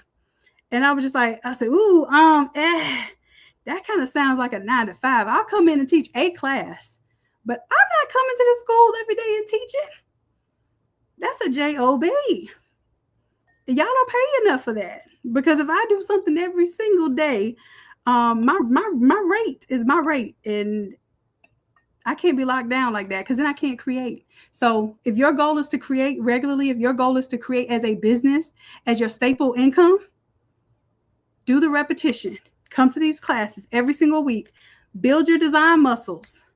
Build your creative muscles. Like in AI just helps us just be creative, right? The Photoshop helps us implement the designs. The Craft to Quit helps us run a business, a creative business, okay? That's how it rolls.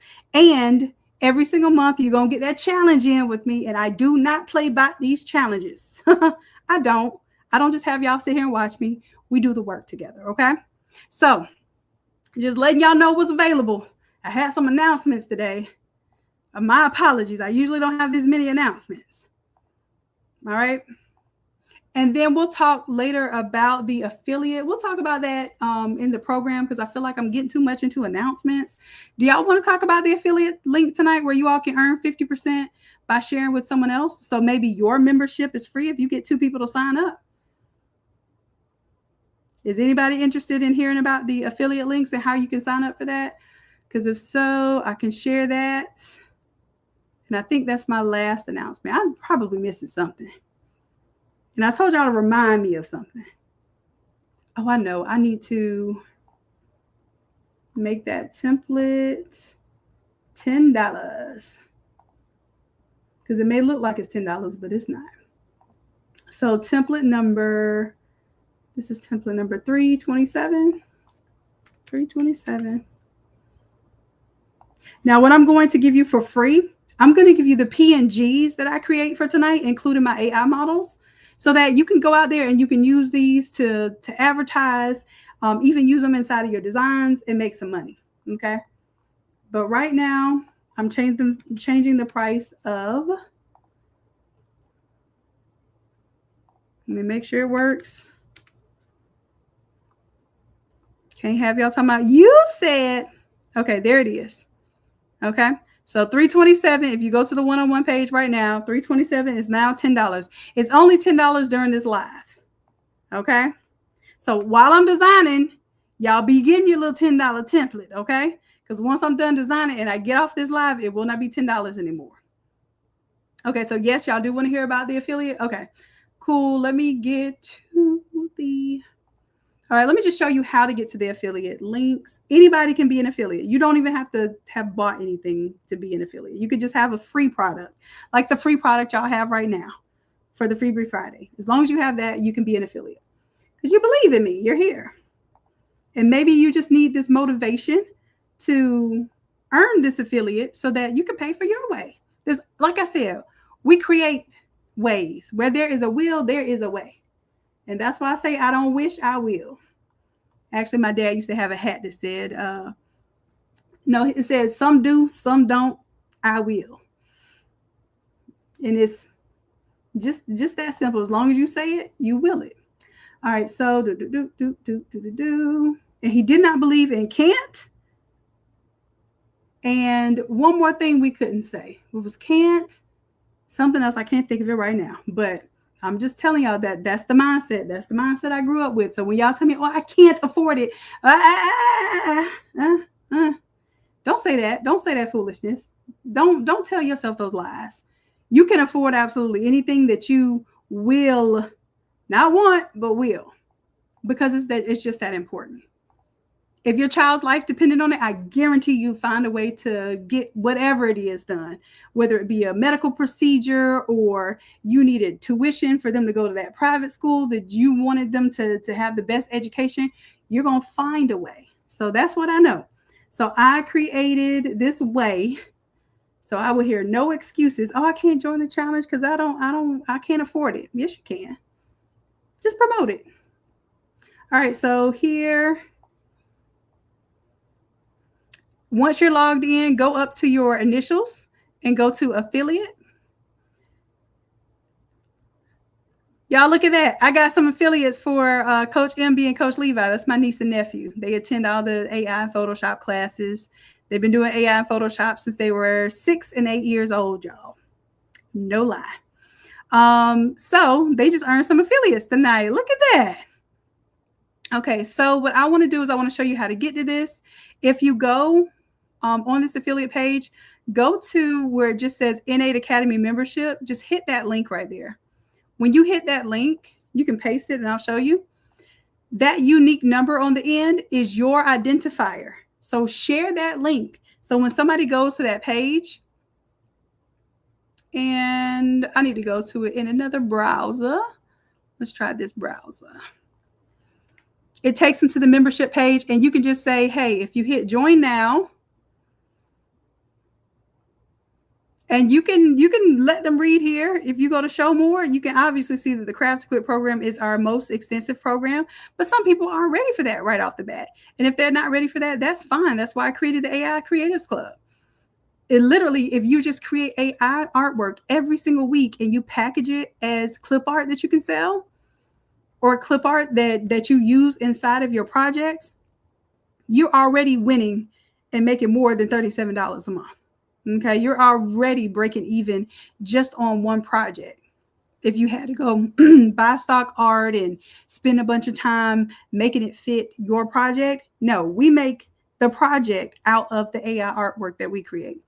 All right, and then the gold membership, I will tell you, the gold membership, if you're just starting out, is the best membership for people that are just starting out, because you get live Photoshop, you get live AI, and you don't get the Craft to Quit, and you don't get the challenge like what comes with Craft to Quit. But just practicing every single week Photoshop and the AI is absolutely a game changer. Okay. For those who are ready to make some money, you come to the craft to quit side, because that's where we're teaching you how to not just design for fun, but design for funds. I need to write that one down too. That's a good one. So I know we design for fun, but we need to be designing for funds. Okay. All right, so I think that's all my announcements. Hopefully that made sense. Tonight, share your affiliate link. Let somebody know. You can even show them this video or any of my videos. Like, hey, I just want to show you what she could do. I just don't want to show you a thumbnail. She actually does this thing. I think I have over 800 videos right now on YouTube. 800 videos of sitting here talking to y'all just like this. All right. Shaka, that's probably an old system, and it was like calculating some little dollars and stuff. But send a screenshot to the Facebook page, and then we can look at that for you. Because the affiliate's been shut down for so long, and the only thing that should have an affiliate, the program that we use does not do affiliates appropriately, so it miscalculates stuff. That's why I only did it for 2 items: the Craft to Quit membership and the AI Creatives Club.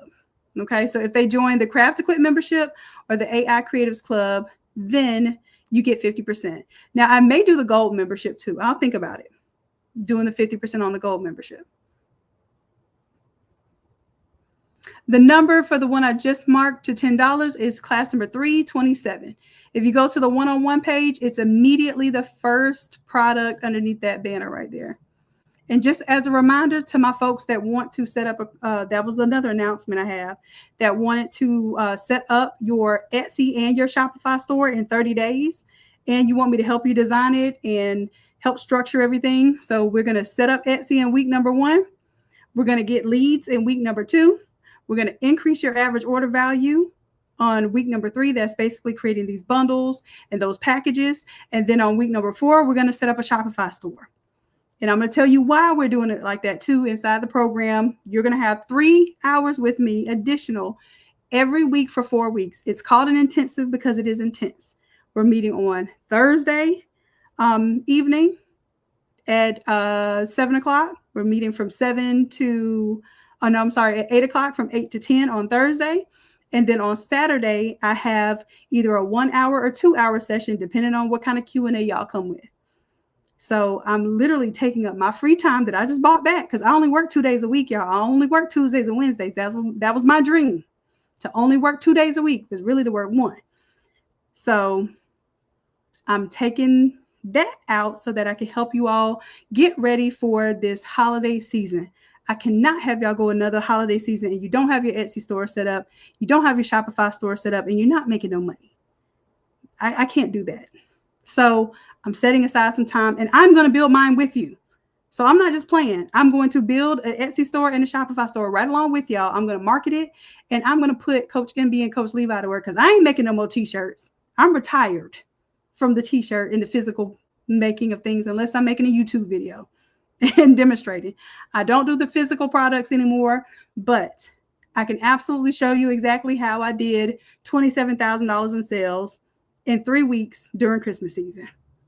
But you can't do that if you don't have your Etsy store set up, if you don't have your listings there, and if you don't have the strategy that goes along with it, okay? All right. So,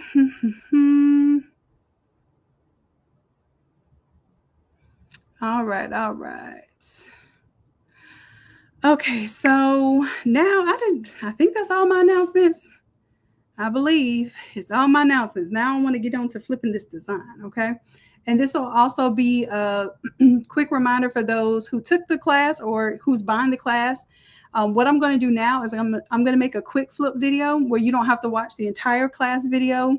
You'll have a quick reference so that it is more concise without everybody else going through the flipping, okay? So let me take a little sip of my drink.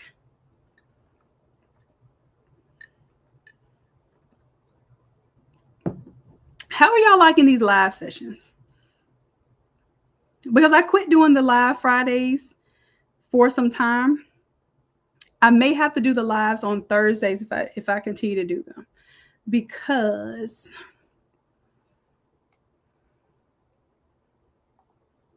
I'm going to see. I might have to do them earlier on Thursday. We'll see, y'all. We'll see. because I need to have enough people here. I think we got a good deal of people here, but I think Friday nights, everybody has games going on and that sort of thing. So let me know in the chat if there was a best day to do live like I'm doing right here for free. Just me coming live and helping y'all with design or advice or whatever it is. 327, y'all have access to Craft to Quit for that already. That's the class that we did this week. We just did that class on Wednesday. So let me know in the chat what's the best week best day of the week and the best time to do this. I used to do it like lunchtime when I first started, when I was doing my lives at McDonald's. I would do it at lunchtime, but y'all loved it. So let me know what time. All right, so let me save what I'm working on here.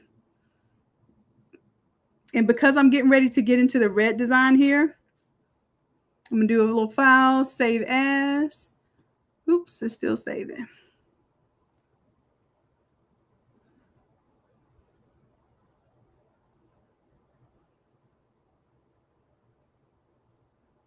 All right. Now, I do teach class at 8 o'clock on Wednesday. So if I do Wednesday, it's possible, but I would be teaching probably prior to class. Oh, I miss y'all too. I really do. I love doing this, y'all. Y'all see how I light up? I had a little stanko attitude earlier today. I was just tired and overwhelmed or whatever. As soon as I get on here with y'all and start helping y'all, I get all kind of little energy. That's just helping people in general. All right. So what I want to do here is I want to show you how to quickly change out this template. I'm going to go in here into photo number 1, double click. Now you will do file, place, embedded. And I'm going to show you that one time because it's the same process. So file, place, embedded, go ahead and grab your photo 1. So I'm going to come here to I'm going to go ahead and grab my photo 1 again, just so I can show you how that works. All right, so photo number 1, I place it. Now, the best thing to place is to be on top. Like if I had already selected the image, I'm going to turn this off so I can show you. Select the layer that you want to go on top of. So now when I go file, place, embedded, that's just a tip there. I can't stand when I don't do that because it just makes my process inefficient. When I flip templates, y'all, I flip templates, okay? I do not like to have idle time. I don't like to have wasted steps. All right, so I'm just kind of moving her here so I can get her more towards the top. And then I'm going to turn off the layer beneath it.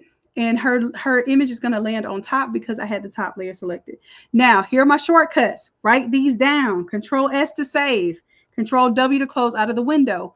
I don't touch the buttons on the screen. I'm using my keyboard. I'm Control S, Control W. That's how I'm able to change out images so quickly, okay? Just letting y'all know how I roll.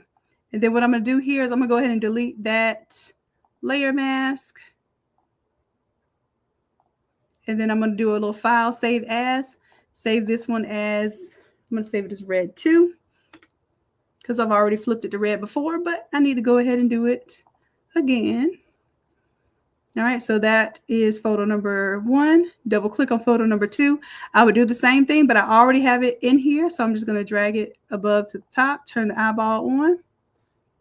Control S to save, Control W to close out of the window. If you're doing, if you have a Mac, you're going to do Command S to save, Command W to close out of the window. Now what I'm going to do is go ahead and change out the logo here. So I'm going to go ahead and double click on this accent 1, which is the logo. I'm going to turn on this one. Of course, I would do file, place, embedded if I was truly flipping this out. But while I'm here, I'm going to use my color picker tool and I'm going to grab the red, grab that silver because those are my school colors. I check over here on my swatches and let me make sure it's actually grabbing them. Oh, I wasn't doing the appropriate color picker tool here. My apologies, y'all. Knew something was weird. All right, I was supposed to just be on my regular eyedropper tool, touch the red, touch the gray. And if I hover around while I hold the mouse down, it changes colors based on what I'm touching. So now I have my red and my silver selected. Control S, Control W. You see, I don't touch that little window at the top. I don't go to File, Close. I don't go to File, Save. Control S, Control S, Control S. That's my shortcut. That's how I move fast. All right. Now for these little mini images here, I'm going to go over to my Move tool. I did show you all how to do those in class. So I'm not going to spend a terrible amount of time on that. Let me grab my little minis here. I'm going to Control G to group those. And turn them off. So I'm going to call those my mini greens. My mini green grad. All right, all right. Now, I can make this pop out just like we did on the other one. So probably for this one, I'll show y'all the mini for the girl, because I think it does help you to understand what pops out and what doesn't. But my primary is here. So let me go ahead and delete that layer mask here. I'm going to resize just to make sure that things are where I want them appropriately. So like I said, I wanted her hair hanging off here. Now, technically, we already did this part whenever I did the from scratch file. So I'm going to move a little bit faster. All right. So inside of the text, the way that I'm going to get the inside of the text is I'm going to hold down Control, tap on the T where the 26 is, and I'm going to put a layer mask on that group for the inside text. Then I'm going to take photo 1 and photo 2. I'm going to duplicate those layers. Take photo 1 and photo 1. Let's group them. Take photo 2 and photo 2. Not group them. I apologize. Let's link them. Then I'll take one photo 1 and one photo 2. Bring it outside of the pop out. Okay. Then I will group those, and I'll call that my big pop out. Turn the opacity down to about 77. Like I said, I'm moving faster, y'all, because this is just a flip. I showed all of the extra explanation before. Now what happens when I move photo number 1, see, because I can see that transparency, I can see it's going to cut off her chin, and I don't like that. I want her chin to be intact. I'm going to get her eyeballs because I'm going to make sure that I have her pop out the top there. And then for photo number 2, I want to make sure that I don't cut her chin off. And like I said, to give it that true pop out effect, I'm going to let her hair, the body waves in her hair, kind of pop out a little bit there. All right. And then I'm going to go ahead and change this big pop out folder to 100% opacity. I'm going to find my 26 and click on it again with the Control. Click on the T. Then I'm going to make a clipping mask or a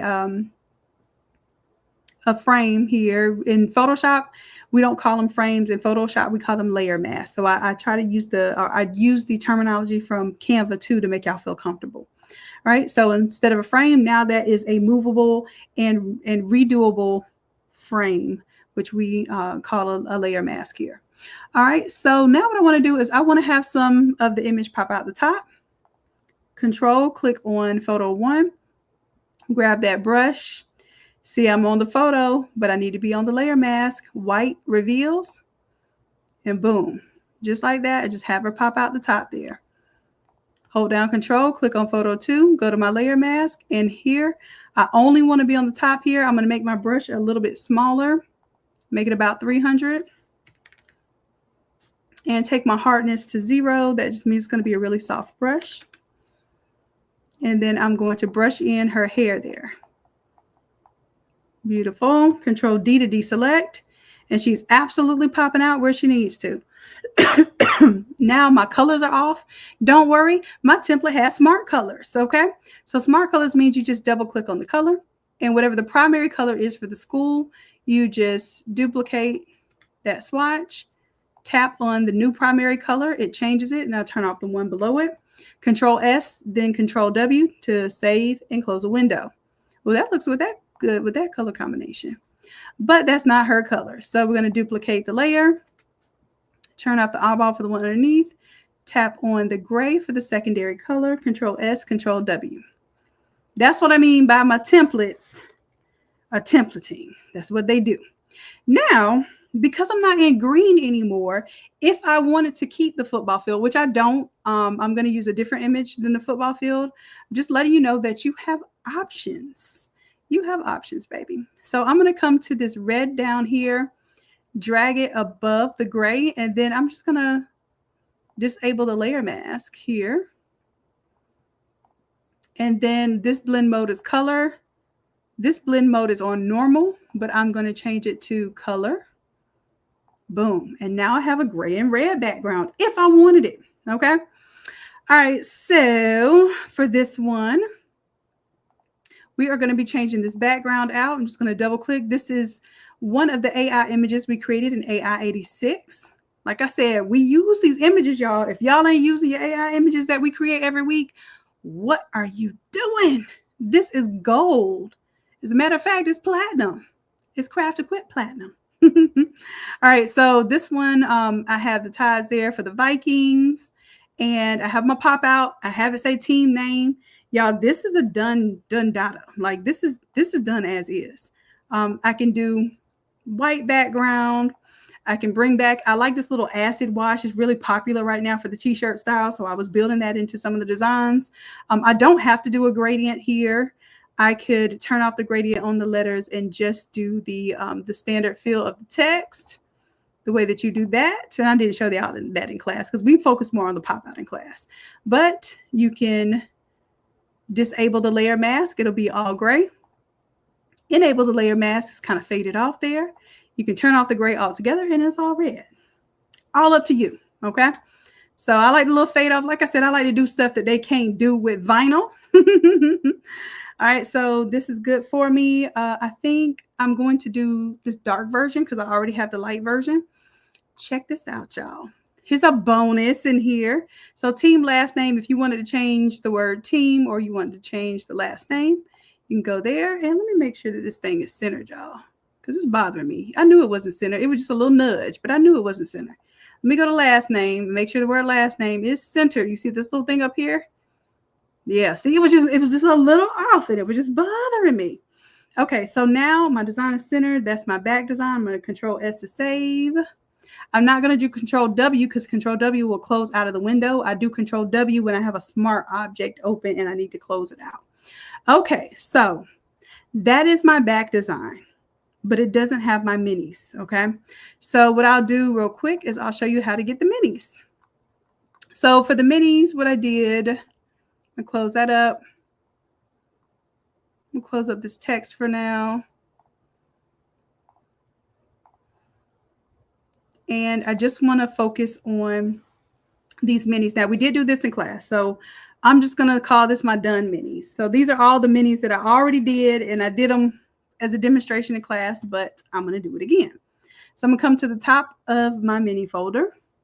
And you all were given a folder in class for your 327 template.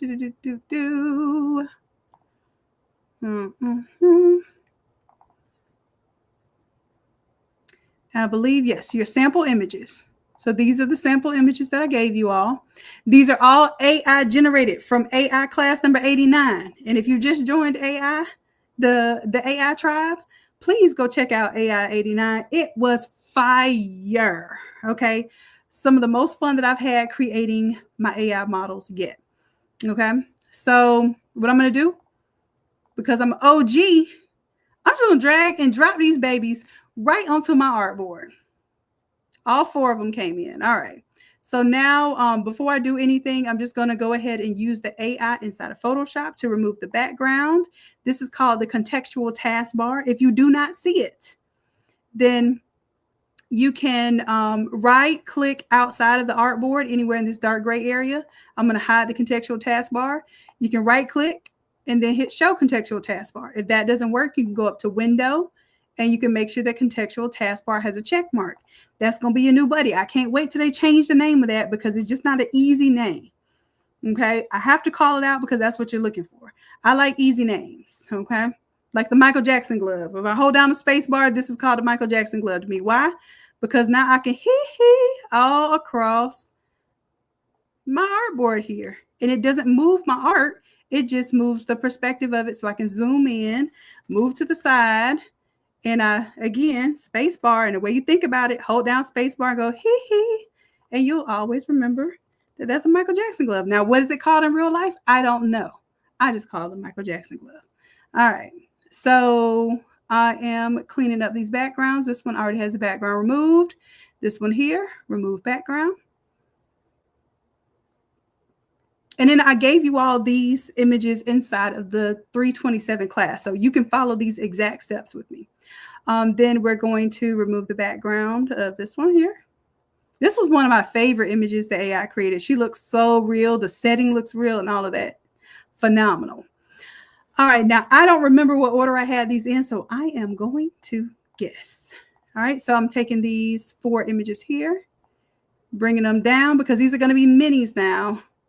That means they're going to kind of adorn the little bottom part of my number and just give me some extra layers. Why not? Because I love being extra.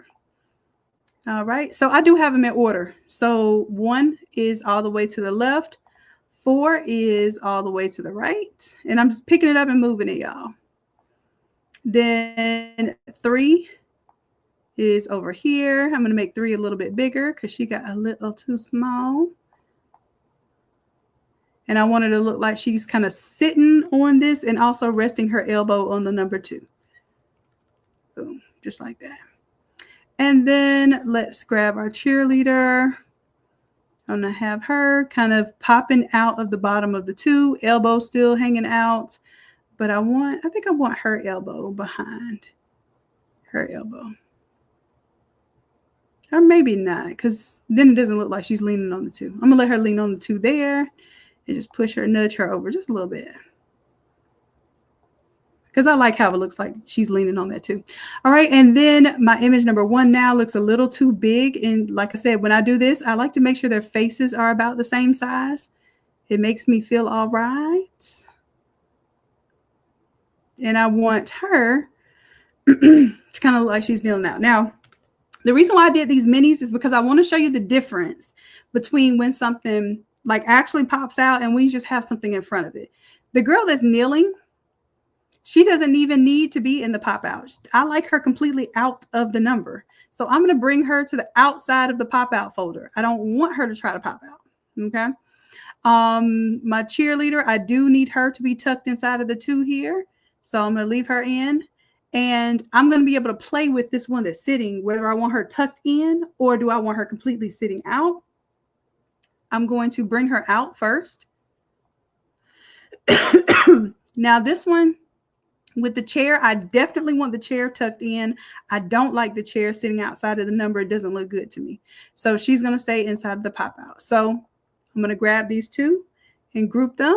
And I'm going to call this one my red mini. Okay.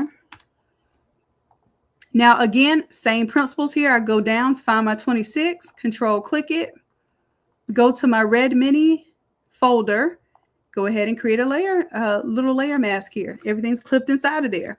Now, I'm going to turn off these 2 layers for right now because these are going to stay on the outside regardless. But you see that I need to build some of this character back here.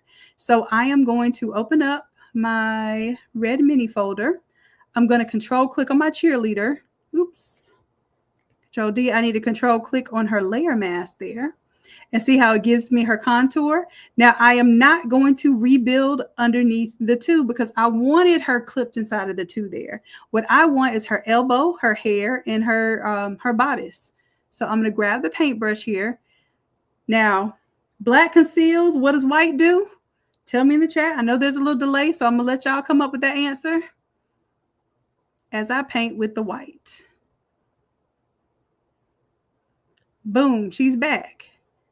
Okay, now I have to decide, do I want her pom-pom there? I think I do. There she is.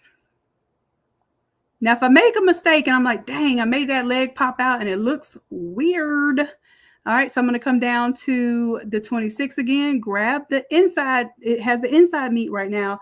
I need the outside meat. I need to clean up the outside meat. So I'm going to go to select and inverse. Now I got the outside meat selected. Now I need to do what? Do I need to conceal or do I need to reveal this part of the leg? To give you a hint, I need that black there. So I'm going to make sure I hit my default colors and then my switcheroo to get black in the front. Boom, I'm concealing. That leg was popping out. I brought back too much. Now I can deselect here. And I think I want to have her popping out the side here with the chest piece. Okay, so she does it all. She's a cheerleader. She plays volleyball. She's I think an honors student. So she should have her honors cord in one of those images. And then she's also a world-renowned chess player. You know, had to do it big for the girls. All right, so I'm going to control click on her layer mask here. Now this one just barely pops out, but her knee pops out here. So if I want to have that pop out, then I am going to come on to my layer mask here, use white to reveal that part. And then I like how her shoulder is like right in front of that line there. And then if I want her knee to pop out there, that's cool. She's in the chair. And oh no, I brought too much of the chair back. What am I doing? Control D to deselect. Select my 26. I have the inside meat selected. I want to clean up the outside meat. So I'm going to go to select, inverse, use black to conceal the outside meat of this number. Okay. All right, now I can bring back the ones that are just sitting on the outside. Let y'all know. Sometimes a pop out is not just a pop out. It's just literally an image sitting in front of something. Okay. But for this one, I did also want to see what she looks like kind of tucked into the number there. So I can take the same one, alt click and drag it, bring it in here. And I do like how she's kind of tucked in here on this one. It doesn't look distracting with her legs hanging out. So I can control click on her and I just want her elbow right now. So I'm going to grab the paintbrush on the layer mask, use white to reveal her elbow, and boom, just like that. Leave her legs tucked in, control D to deselect. And did we not pop out and show them? Did we not? Okay, now she looks a little too large compared to the other one, so I'm going to shrink her down just a little bit. I want their faces to be about the same size. All right, so she's not popping out at all. She's just on top. Everybody else is popping out. All right, so that is my demonstration for the pop out plus the minis. Now, let me save this real quick, and I got to show y'all some magic that's about to happen. I'm going to go up here to File, Automate, and I'm going to turn on my image assets. And I'm going to show you what's about to happen. Let me go on out here. So I have a file that's called 327 class red 2. Guess what I have built inside this template? I call it a master file, a master template. Okay. The reason why I call it a master template is because it has these little places where it has .pngs embedded in the file names or the layer names so that it automatically makes your PNG layers. So let's check this out. Let's go inside of that. Let's hit view. Let's hit large icons. Let's see how much a girl really think about y'all. Okay. So not only does it take much less time to make this pop out happen in Photoshop, but you also have your accent elements and your assets that are embedded into your design now extracted from your design for you to use for whatever. And this is what we use to design inside the Automizer. So we'll take the foreground, the background, the photos, the text, and we'll put them in the Automizer. And that's why the Automizer will design 135 products at one time. Like I said, I don't even want us to work smart. I want us to think genius. I don't want us to work at all. I want us to think genius. If we have to work, we can work smart. We can. But if we think genius, we can leverage our time, we can leverage our resources, our tools, and we can not do repetitive tasks over and over and over again. Like for mockups, I can't stand adding the same images and changing them out for this. Oh, I did a blue design. Now I got to come out here and change all of the stuff just to do a red design. No, I automate everything that I have to touch multiple times. Will CraftSwap get this tonight? Sure. Jennifer, do you want this tonight? This flip version where it goes from the red to the green and green to the red? You got it? Sure. CraftSwap will get it tonight then. Okay. So let me finish cleaning it up. Let me show y'all a little another thing that it does, because I didn't show y'all this in class. Not really. Okay. So y'all remember 323, we did some little special action. Oh, and again, let me let y'all see here. There's the back by itself. This is, it should also have, oh, it has the background on here for y'all with the watermark and without the watermark. It has the layer mask and it has the text pieces. So if I go change the name right now, it will export those names. So then I can use them on different things. Like if I want to design an umbrella or a duffel bag or a jacket or a banner or a backdrop, I have these elements already exported for me. Telling y'all, game changer. Okay. All right. So let me turn off the back design now, because that could be your front design. That's up to you. The reason why I did the team last name is to remind you it can be a back design. All right. So let me do the 327 front. Okay. Let's do that one. And then what we're going to do, oh, I know why, because this is photo number 3. I changed them out. Let me go back to photo number 1. And just like that, y'all see how automatically whatever images I use for my photo 1 and photo 2 are now miraculously in my front design? I got to tell y'all, I love thinking forward for y'all. It makes me just design different. I never used to design like this for myself, y'all. My files will be all over the place, layers all over the place. I never named stuff. I never created templates before until I met y'all. And I started teaching y'all how to design. I was like, well, wait a minute. I don't like teaching the same thing over and over again. What if I just made these steps into a template? So if you can believe it or not, but I am probably not credited by many, but one of the first to ever do Photoshop shirt templates, because at the time it was considered taboo to give someone your Photoshop file. And what happened was y'all used to do just like y'all doing right now. I would design these things from scratch. Y'all would watch me for 4 hours and I would say, did anybody design with me? And y'all would be like, nah, Shannon, but it was real. It was so nice seeing you do it. I had my little snacks and my drink and I was just watching you the whole time. And I said, well, all right, shoot. Well, what if I just sold y'all the file and made it to where you could just flip the pieces of the file out? And lo and behold, these all over templates were born. The whole splash paint and all of that stuff. Y'all can go back and look at my YouTube. I was one of the first people, if not the first person, because I don't know if I was the first, but I promise you, first on YouTube, mainstream, showing you all how to do this, selling you all files that can help you get an easy win, because that's my thing. I want you to get an easy win. A win is a win. If you can design like me from scratch, that's a win. I want you to get an easy win because I've got 25 years of Photoshop experience. I don't want you to take 25 years to have my level of experience. I want you to open this file and have my level of experience, if that's okay with y'all. Okay, yes, in the kitchen, barefoot in the kitchen. Y'all see me barefoot in the kitchen, getting on that live, not caring, just making sure that I was caring. I was caring about y'all. I wasn't caring about me being barefoot in the kitchen or whether my lighting was right or what I had in the background or any of that. My goal was to just make sure that I served. And that's what I love to do, y'all. I am a servant leader. I love serving. All right, so here, let's go ahead and change out this. Is not the Mustangs. Now, this is technically template number 323. So you need to, if you want to watch the video fully on how to edit 323, go watch that video.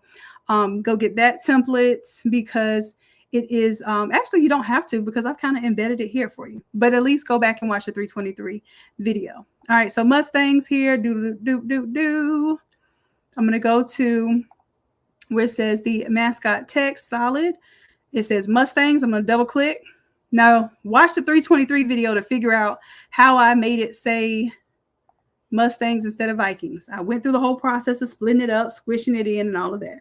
But for now, I'm moving because this ain't my 323 class. This is my 327 class. I just let y'all know I remixed it for y'all. Okay.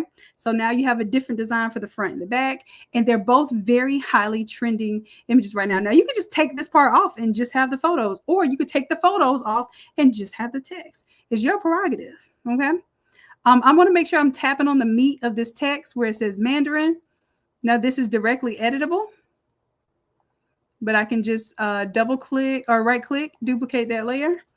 And instead of Mandarin, I'm going to double click on the T here and call this one Rains. And I use real schools in my area because somebody going to see this and going to want this. For sure. Why not make local work? Because at the end of the day, you can sell anything online. Sell something online that people around you will see and want immediately. So do your local schools. Oh, and I don't have to change senior because she's a senior. Rains Vikings, boom, done. Zoom out. Make sure what I have looks good. Come on over here to my little folder. I'm just going to refresh and see, look, my little elements updated now. It says Rains Vikings. I'm ready to go. But what I'm going to do here is tap the first one, grab the last one, hold down shift. I'm going to group that. And then I am going to save this. Now, what I do is I have a whole PNG folder. It's my 327 red grab pop out. And then this one is my dark version. So I'm going to call this 327 dark assets. And you'll tell the difference because my first one had a white background. This one has the that kind of acid wash black background. So I'm going to see which one I like better. And I'm just going to paste. Well, I thought I was going to paste it in there. My PNG. Let me close down some of these. Doop, doop, doop, doop, doop,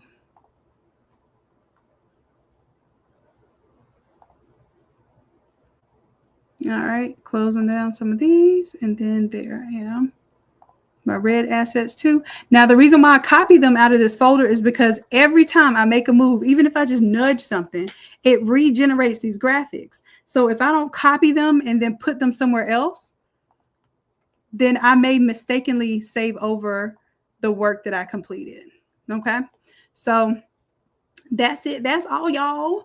I will show you all how to put this into the Automizer so that I can mock up those 135 products.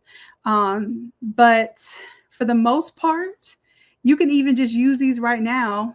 Like that's your design. That's all over, you know, you could use this for the banner. You can use this for an all over shirt. You can even use this clipped inside that layer mask and for a 13 by 19 shirt. Okay. So just letting y'all know, this is how I kind of come up with all of that. All right. So that's it. I'm saving this work. Craft to quit. Y'all said y'all want this one. This one I'm going to do. I'm going to put it because some people just bought 327. I'm just going to put it in the 327 class. Okay. I'm going to put this file. This is an upgraded version because I just flipped it twice. So the one that y'all had only had the red. Now I have a red one and a green one. And I'm going to give y'all both of those. Okay. Even though either one of them can flip to the other, it's just that sometimes when you have the elements already set up like you need them, one may be easier to work with than another. Right. Okay. Woo. So that was 2 hours tonight, y'all. I did like that we started at 8 o'clock because I didn't feel so rushed. I wanted to get through some things with you all tonight. What would you use this for? What do y'all want to see this for? Because this is sports, but of course this is also, oh, hold on, y'all. Wait a minute. My little thing. I done turned something off that I wasn't supposed to turn off. What'd I do? You see what I done messed up, y'all. I must have turned off a layer mask somewhere. Do, do, do, do, do.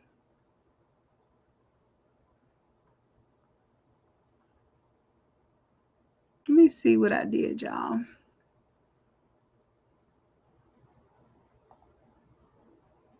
I turned off something because my Vikings is supposed to be intersecting this.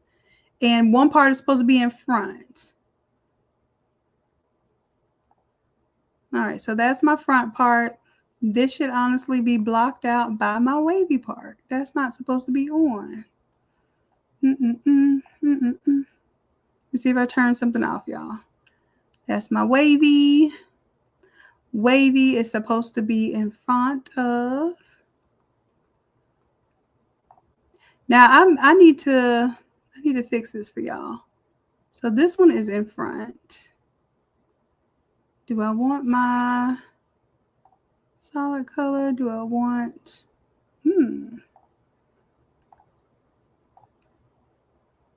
Sorry, I got distracted, y'all. Nope, I want to keep it. I want to keep it solid.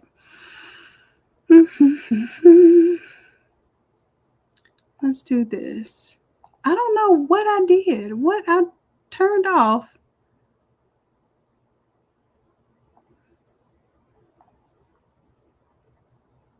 But Lord knows I should know how to fix it.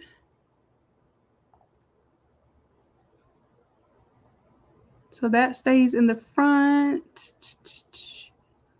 Maybe it's here. Bring that down to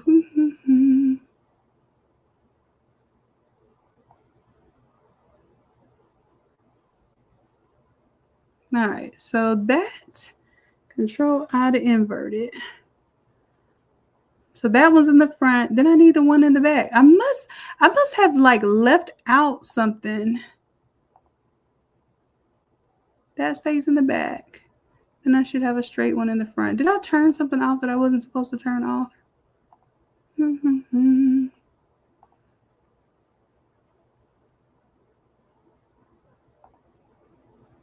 I think I did. Let me build it back then. Hold on, it just take me a second. I'm going to grab this one here. Ooh, where's full design?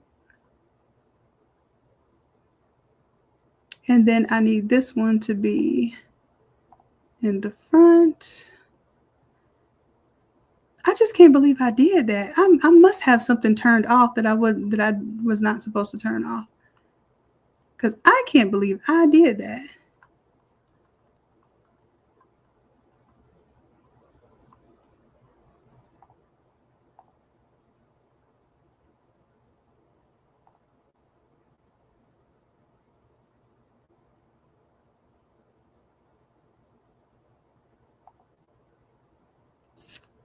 I'm still trying to figure out how I messed that up, y'all. But if I can mess it up, I can fix it. That's one thing my daddy taught me. So let me find this one here and I'll just duplicate it, bring it to the front. Solid fill.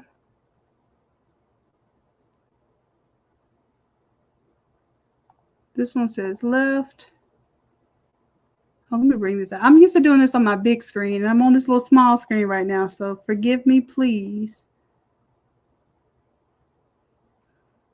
And then while I'm doing this, let me turn off those image assets because they do slow down your system while you're editing.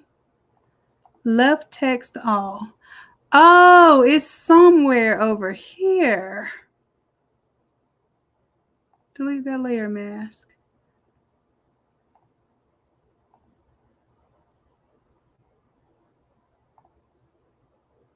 How did that happen? I must have moved it then.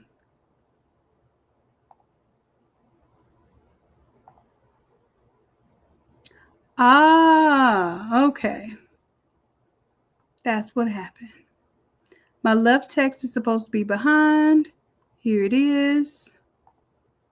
Now my right text, the solid text is here.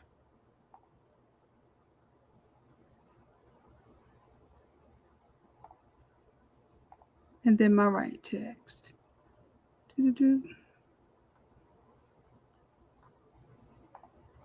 right.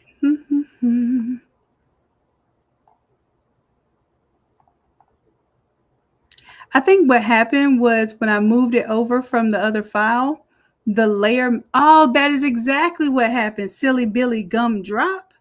my layer masks are not linked. So that means that my layer masks were moving where they wanted to move. Okay. So now I have that up. Have my right. I'm going to delete all the layer masks so I can show y'all what I'm talking about now. Left, solid, right. Then I got the rectangle at the bottom, rectangle at the top. Okay, so all I have to do is for the left one, I want to cut off the right side. So I'm going to use a layer mask here to do that. Boop. All right, so right now it's going to keep it, and then I'm going to Control-I to invert it. Woo, y'all, I was about to wreck my brain with that, but I didn't have the layer mask here linked. So when I dragged it in position, I dragged it from the 323 file. All right, so now we're in there. We're in there like swimwear. Well, at least you got to see me troubleshoot something that I did wrong. Like when you delete those layer masks, you're like, what did I do? All right, so that's cool there. And then I can actually unlink the layer mask because I want to be able to kind of inch it over or not, depending on what my word is that I have there. So that's that. All right.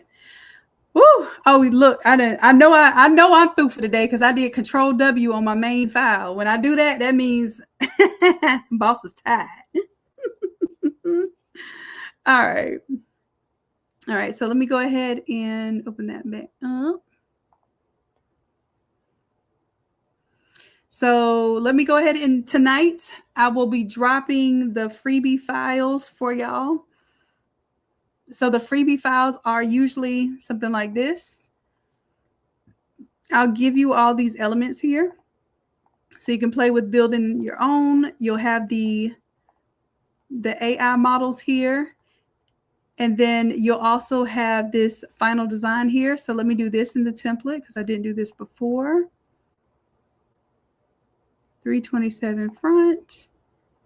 We should have, yep, you got it. So that gives you the full design there. All right, so y'all got everything that you need. Let me save this and then let me turn my image generation back on so that it can automate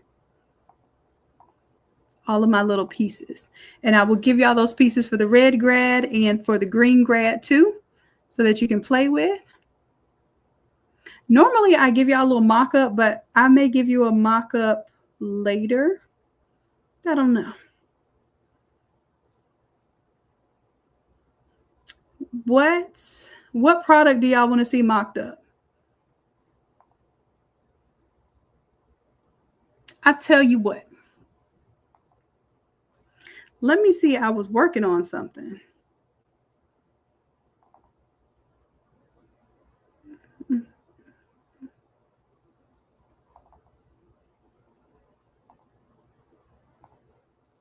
I was working on 323, but I think I'm going to change it into 327 because it'll have 323 and 327 embedded in it.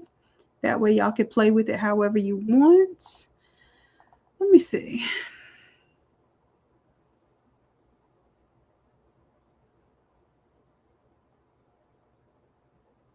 All right, and I'll go ahead and update this little Automizer file.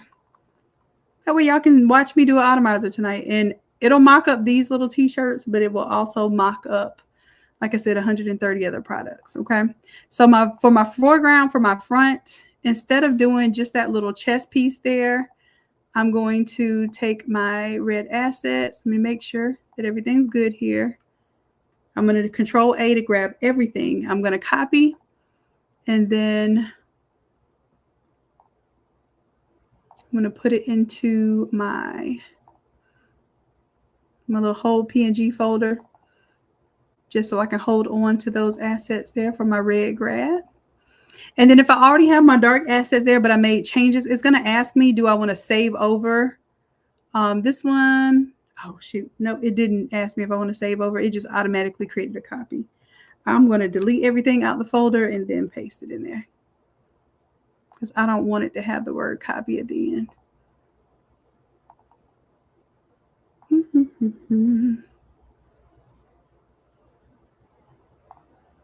Let me just refresh here.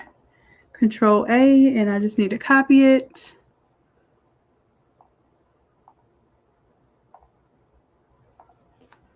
$327 dark assets. I'm just going to put a 2 at the end because I'm not going to fool with it because the computer's still thinking, probably updating something to my cloud. All right, so everything's cool there. Good, good. So I'm going to take my foreground here. And I don't think I saved.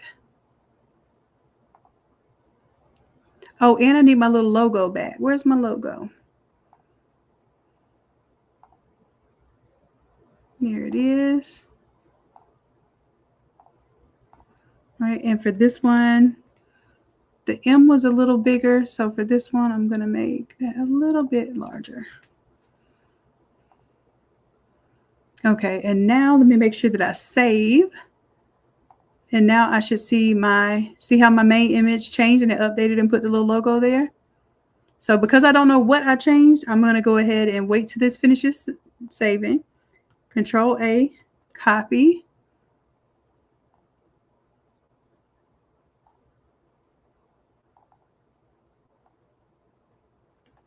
I'm going to get rid of all those.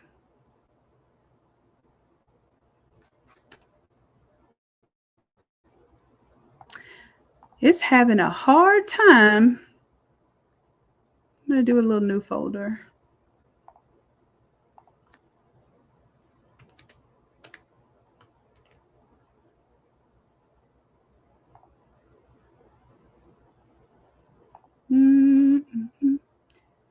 Why do I keep...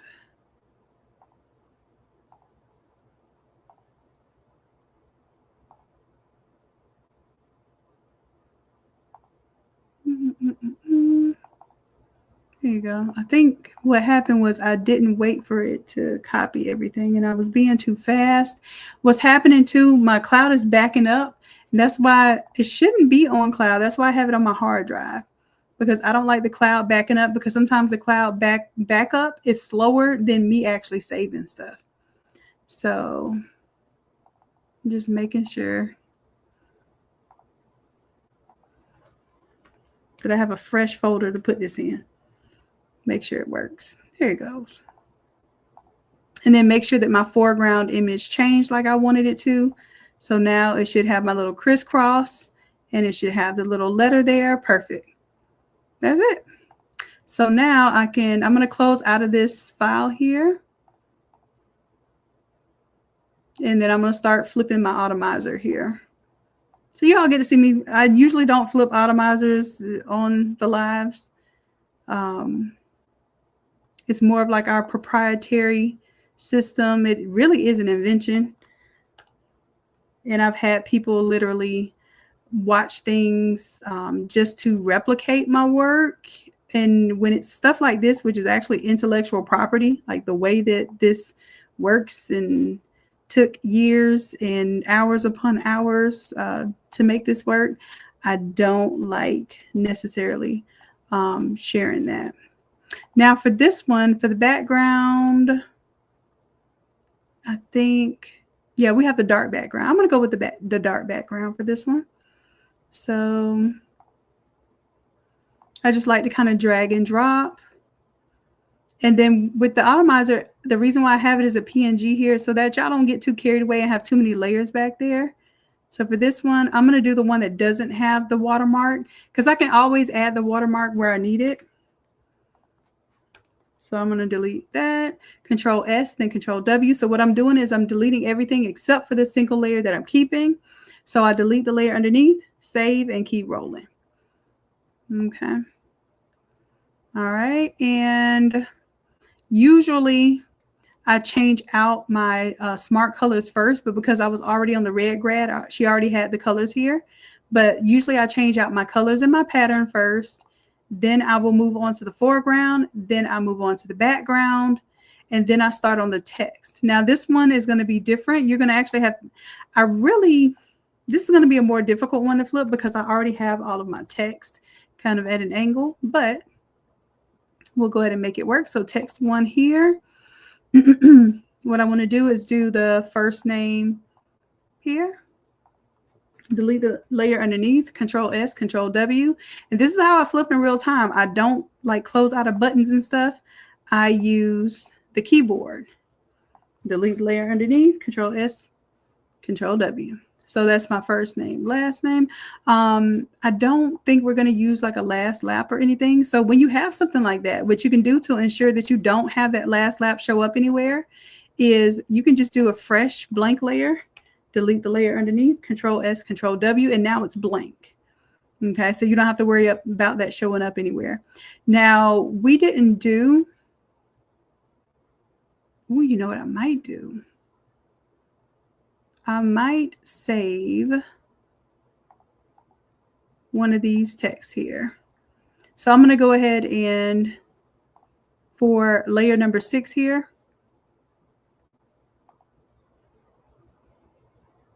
I did not save this part by itself, but I'm going to show you how we can do that. So that's just basically that 393 part. So let me go back to our file here. I'm going to show you how you can make the magic happen with the, for it to magically export the PNG. And then that way, whatever edits I'm doing to this file, you all will get that as an improved master file. So let me go to my 323, 12x8. Boom. Put a dot PNG at the end.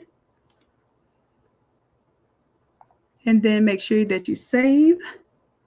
And then when we go back to not the whole PNG folder, but the actual assets folder, see how it's regenerating images? Let's see. Boom, it gave me my 323, 12x8. So I am going to use that right here.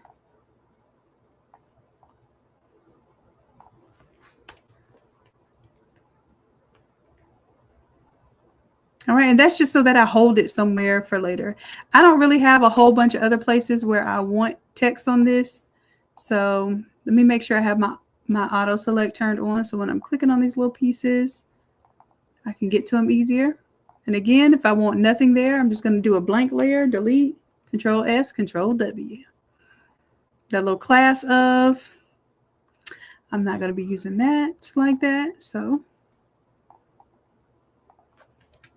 And it really, oops, I duplicated the layer. Instead of creating a fresh layer, deleting the other.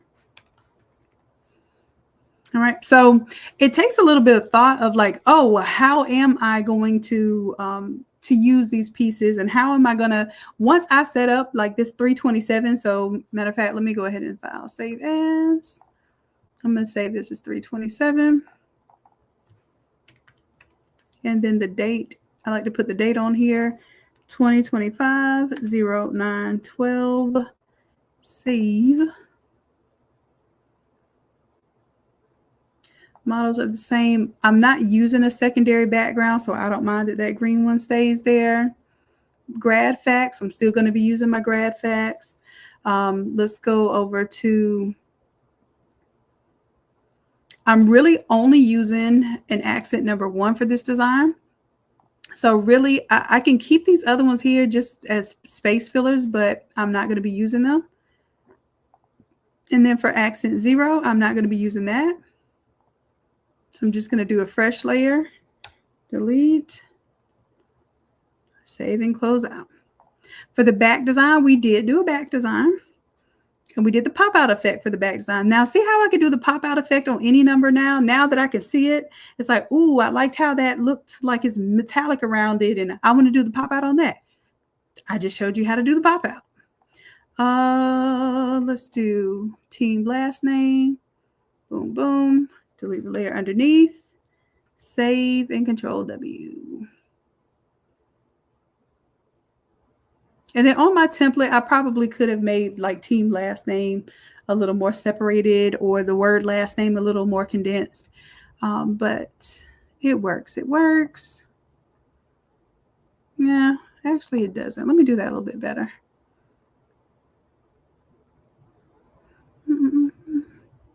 What am I doing? 327 class red 2. I feel like my text is a little too wide and I'm not getting as much of the big, like how the numbers I want to be big. All right, so I will go, and this is what I do, y'all. This is how I build the little templates. And so usually I'm making a template that goes with the Automizer. That's why even when I make a new Automizer, it really is new. It really does require me to do a lot of work to make it work. So that's why if you're craft to quit and you've already bought one Automizer, I just make it 93% off to buy an upgraded version of the next version of the Automizer if you want it. Because you can do this stuff too with your Automizer. I'm showing you how I update the Automizer. What do I want to do here? I want to turn off foreground for a second, and I want to work with the back. All right, so my text 1, text 2, and then for this, let me turn on my little guidelines here. And I think what it really is my 26, all of this stuff could be just a little bit bigger. That's what I'm going to do. Take all of that so that it matches the scale, because I'm not using enough of my negative space here. And something is over here giving me a little lopsidedness. There we go.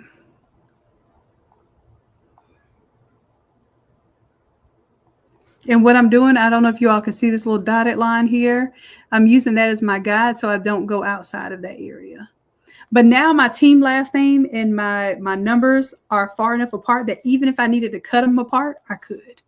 And then I already have my team and my last name separate, and it exported that perfectly. So let me let it finish transforming this. And I'm going to save it. Once I save it and it is finished saving, it should update here. Give it a little second to make the magic happen. And all I really need is the back design out of there. And then I'm going to replace the back design that I was already working with. Give it a little time. I'm talking about give it a little time, and I'm sitting here hitting refresh. Y'all, my patience. Woo. Like, I have patience with you all in class. Y'all know I do. All right, so let's see. And it's missing my last name. Let me see what's going on with that. Maybe. Is it not in the folder? It was in the folder before. It's there.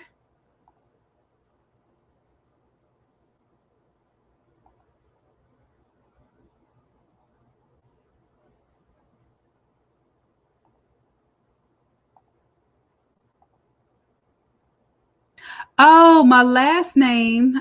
Okay. But that's odd. That is really odd.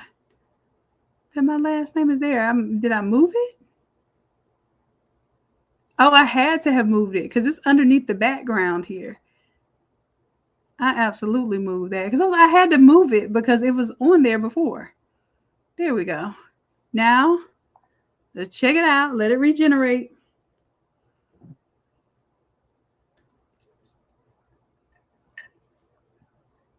And whoop, there it is.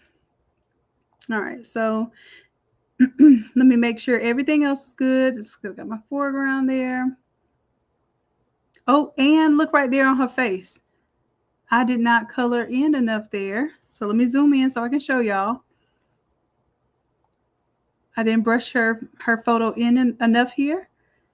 So as you can see on the layer mask, I can see through her face right there. So let me use white to reveal. Ooh, close call. I'm glad I saw that because that would have bugged me. If I did the whole Automizer like that, that would have bugged me. So like I said, I'll give you all these pieces of the PNG, even if you don't buy the $10 file tonight. I suggest you buy the file for $10 because it's not going to be $10 again. So if you have the opportunity, you have the interest, you have the video now, you can work on this weekend. Okay, so I'm going to do Control S, make sure I save it. Then Control W to close out of it. Once it's done, I'm coming on back over here So I can change out my foreground back now. Doop, doop, doop, doop, doop. Yes, much better. Much. See how it's filling out more of the space? And doop, doop, doop. I see something here too. Let me turn on the background here because I had that white background on and I did not see the error of my ways. So I like to turn on a funky color. I knew it. Let me grab my black to conceal.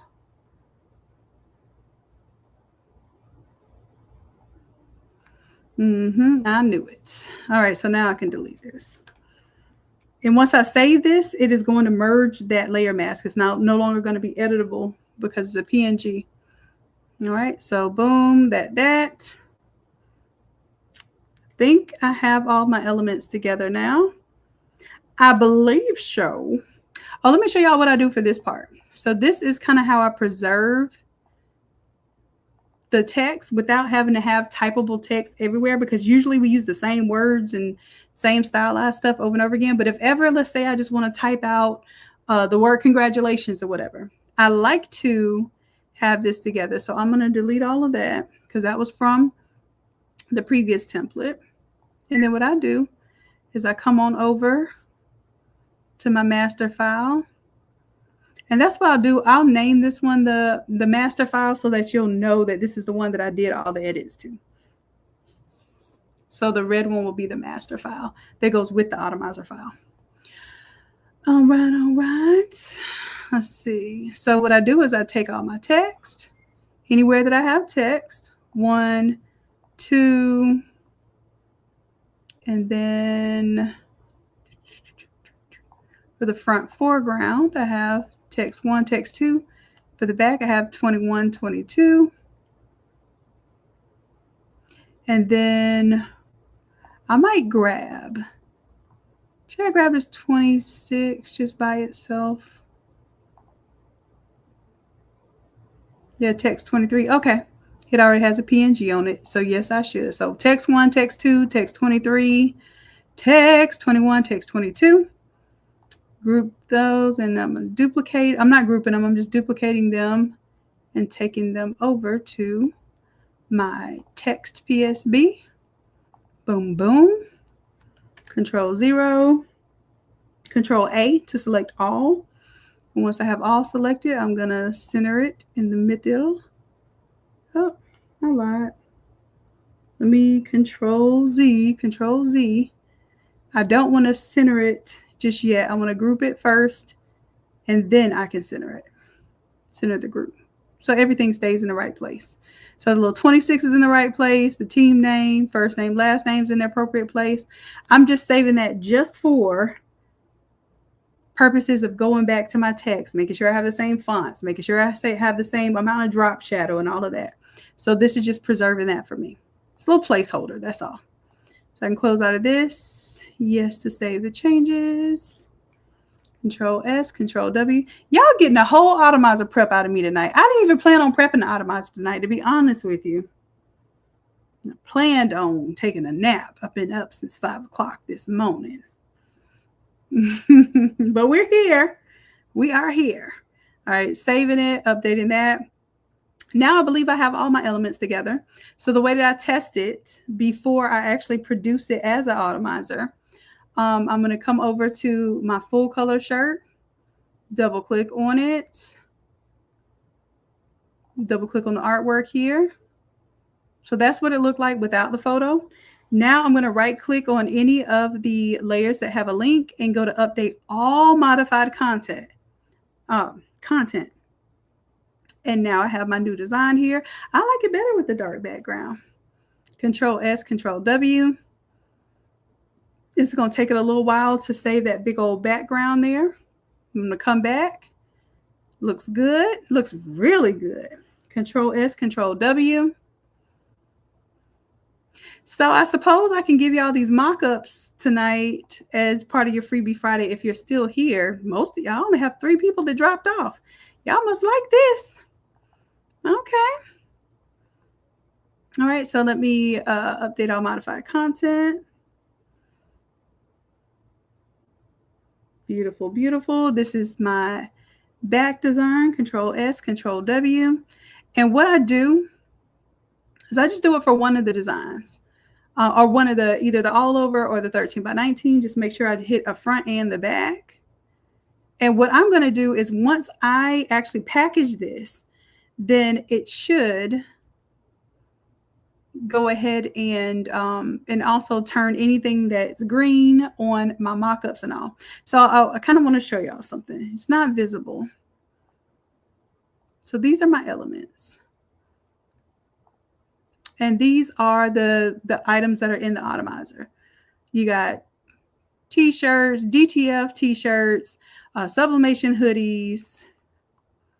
You have all your treats, Skittles, M&Ms, lollipops, Chips Ahoy, Oreos, Ring Pops, Starbursts, Airheads, dinner menu, bar menu, composition notebook, backpack, lunch bag, or backpack, and a different type of lunch bag, a pencil case, a pencil that has a design on it, pencil case. And I'm not even going to say all of the products because I would be here probably longer than the actual tutorial. There's 135 products that work here. And I'd rather show you, ones that's already been produced. So I'm going to leave that alone and make sure that I save my work here. So 327 now. Grad facts are already on here. This is the editable grad facts. So you can change it to Jesus facts. You can change it to birthday facts or whatever the case is. But once you change that editable one, you just make sure that you go into the PNG one and just place the PNG there. So it will replace it in your design on all of your party favors. Every last one of them. All right. So let's see if I haven't done anything off tonight because like I said, I've been up since 5 o'clock in the morning. So hopefully I did what I was supposed to do. Let's go ahead and file. Now this is going to take a long time because this is going to, I'll tell you what I'll do. I'll package a small version of this because I want to wait. I like to wait till I package a small version first to package the bigger version. So what I'm going to do, I'm going to save this one and I'll do a save as so I don't mess up my big one. And I'm just going to call this one, instead of Vault, I'm going to call this one Sports. And I want you all to tell me which products.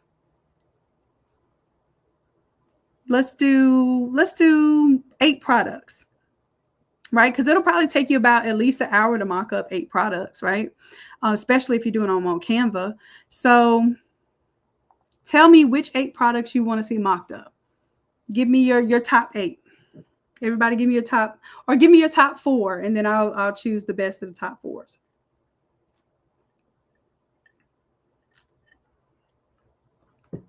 Cassie, you're going to find the free files. If you type the word Friday, you're going to get a link that goes to a course. Let me see if I can find it here. Now, I haven't dropped the files yet because I'm literally working on them right now. But what you're looking at is 9/12, 8 p.m. class. You're going to go to that class. And then you'll see the YouTube video there. This is the live video that we're on right now, I believe. Let me see, just make sure. Does it work? Yep, that's me. And what you'll see is down here. So this was last week's, and usually these are turned off. So the fact that they're still turned on means that you can go and grab last week's freebies as well that are not supposed to be available. I told you I don't have customer happiness with me tonight. So I'm just kind of doing my thing, which means I am leaving stones unturned, which is not what customer happiness does. Okay. So enjoy my error and go ahead and grab the last 2 weeks of Freebie Fridays, because you got AI 88 and 325 freebies, and you got AI 89 and 326 freebies. Go ahead and grab those, because tonight I'm going to give you AI 90 and 327 freebies. So you will have 3 weeks worth of freebies because your girl is slipping.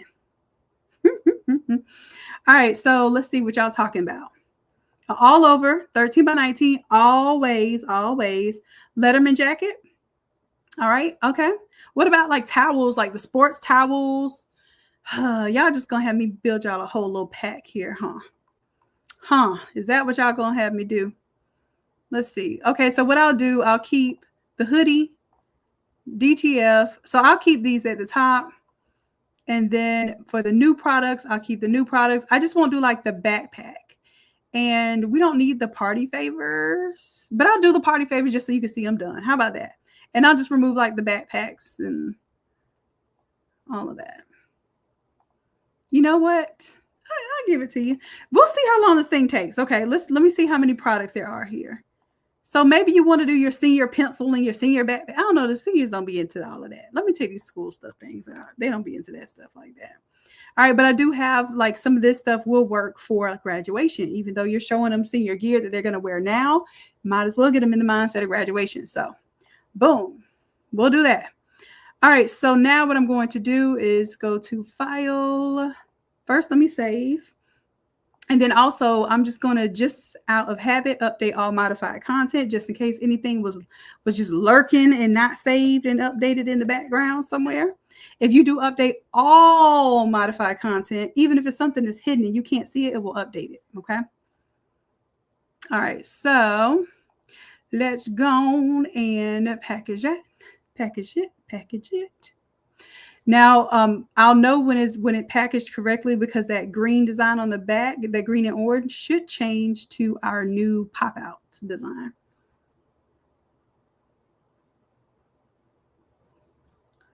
And hold on, y'all. Before I package this, I shouldn't do that.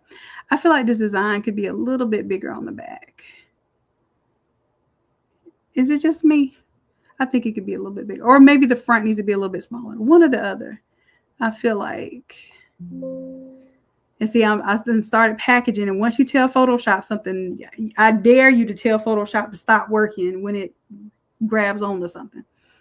Let me see if it'll let me. Yeah, cancel. Nope. Okay, let me hit it. All right, so let's go to the back design here. I just want to make sure my design. Okay, so this is decent placement here, but normally I bring it up to there and to here. I think what had happened was I had a bigger design, a wider, more square design.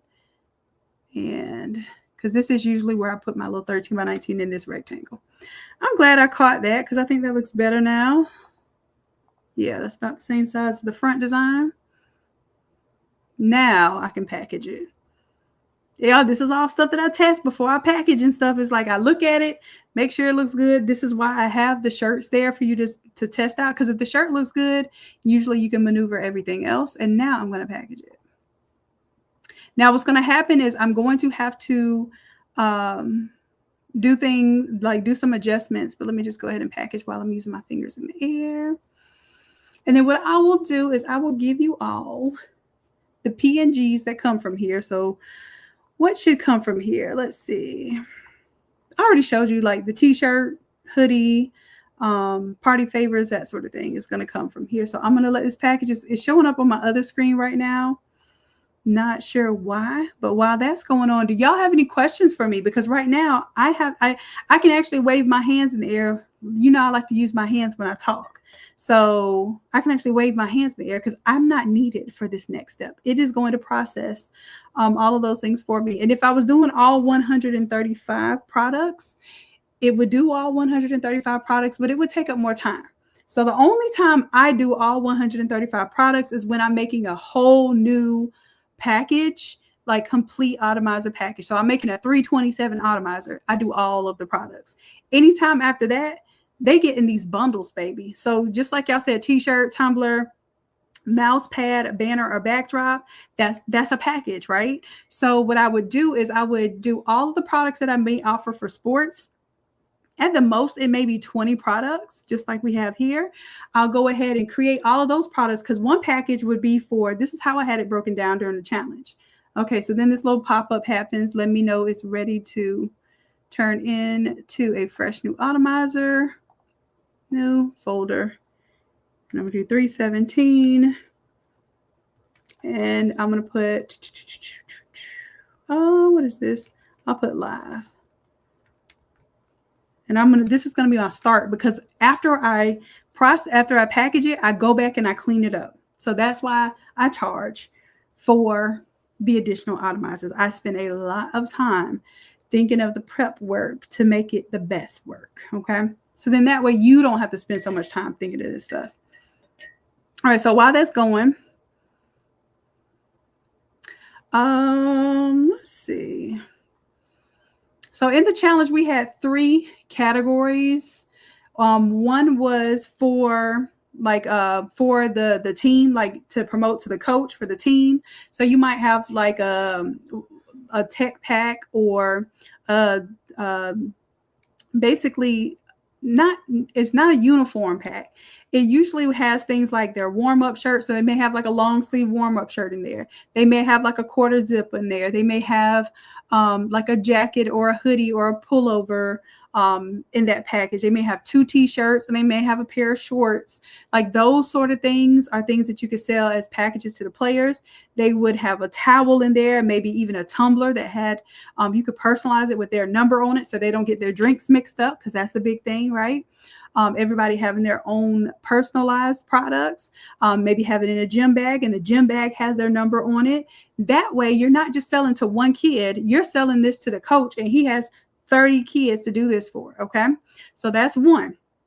The other avatar, because we came up with different avatars, and as a matter of fact, I think some of the avatars are even in this image here. All right, so we have the coach, then we have the player. All right, so the player's got to be fly all by himself. Okay, so maybe the player has certain items for himself, like he's a senior or just to show off for football. So then you have your player pack. Then you have your fan pack. So the fan is for, hey, these are the sports fans. These are the moms, the grandpas, the dads, the girlfriends. Y'all, when I was doing shirts on demand a few weeks ago, the number one thing that people wanted was the players themselves wanted a shirt for their girlfriend and a shirt for their mom. And then they had to get both because they was like, I can't get a shirt for my girl and I don't get a shirt for my mom. Right. And it was like, well, I can't get a shirt for my mom and my girl is right here with me. She gonna want a shirt. So it made them buy 2 shirts. And all it did, it says number 1's mom or number 28's mom or number 28's girlfriend. And y'all know I investigated. I made the girlfriends come bring me the boyfriend so I could have a little talk with them. Just make sure that we was legitimately putting, claiming people on these shirts. So, they were good kids. They're really good kids. But just letting you know that exists. When I was selling on Etsy and I was doing military products, one of the main things that I would sell on Etsy was, Army girlfriend, Army wife, Army daughter. You got to think about people love supporting and showing that fandom, that support for the ones that they love. So make it a package.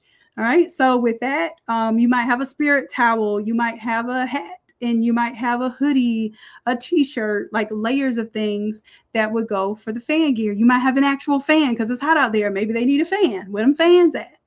Put that in the package. I need you to build your bundles that make sense for the avatar that you're advertising to. So off of one project that we did this month, off of this sports project, you were able to come up with a bundle for the coach that would be for the team, for the player himself, and then for the fans of the team or the fans of that player. Those are 3 different avatars that all of these designs work for. Okay, so I want you all to know that's what we do in the challenge. We come up with that idea. We have a project to tackle. And then what we do from the next 3-4 weeks is we make sure that we are implementing on the strategy for that particular challenge or that particular project. So our challenges don't end when I sell you something else, because trust, you're going to want to buy something else. But what I'm selling you is confidence. I'm selling to you that you will have the ability to do this even without me once you leave my class. That's what I'm selling, the confidence. It comes in a little cute package of AI and Photoshop, but it's really for you all to gain confidence in your skills so that you have the competence out there in the world to do the thing. That gives you the confidence. And then once you have the confidence, now you can go get your coins because you're not scared to talk about what you sell when you're confident in what you are providing. You helping these people with these fire designs and your great turnaround and your high quality work. You're not going to be embarrassed to talk to them about money because you know that you've invested in yourself and you should be able to charge your price. All right. So let me see. Am I talking? Is this thing done? Is it done? Let me see, y'all, because I'm just over here talking, waving my hands in the air. No say. I don't know. I don't know. And I put 317. That's not 317. It's 327. Why y'all didn't tell me that? Okay, let's see. It looks like it's done. It's right here in front of my face. Let's see.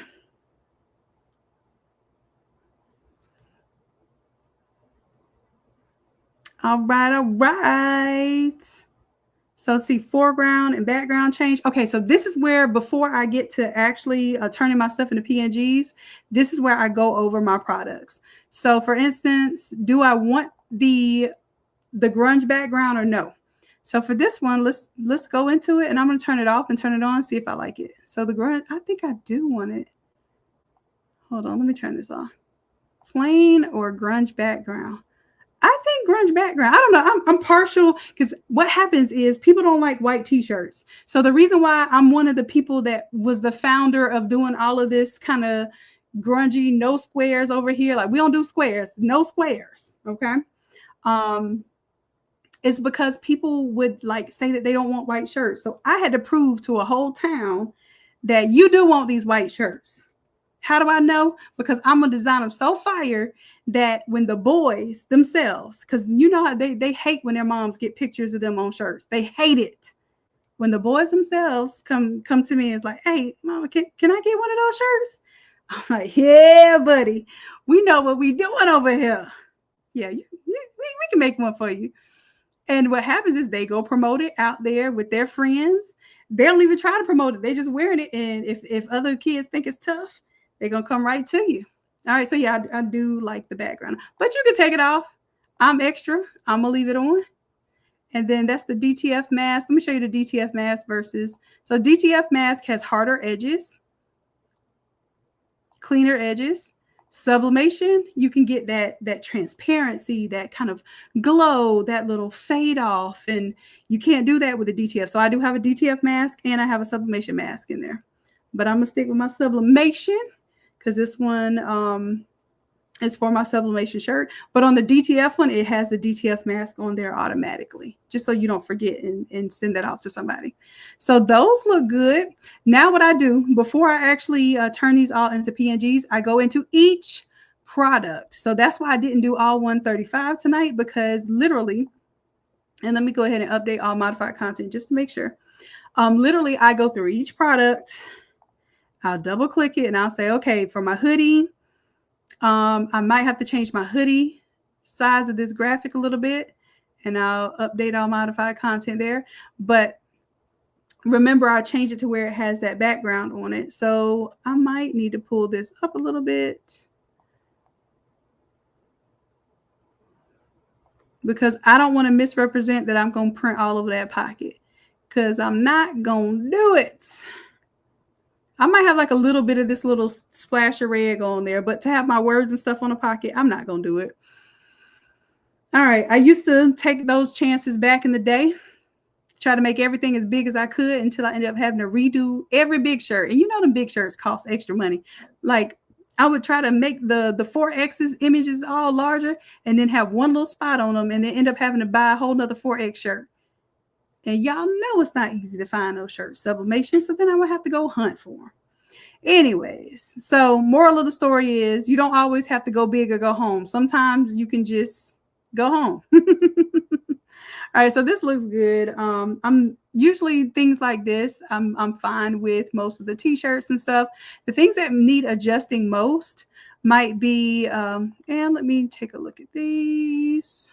A little oh, I like the all over-ish. I like it. I like it. Let me go on into, let me update all modified content, because that's what happens when I change that 13 by 19 shirt. Now that's a little issue. Let's see, what do I want for the front? I think we'll just do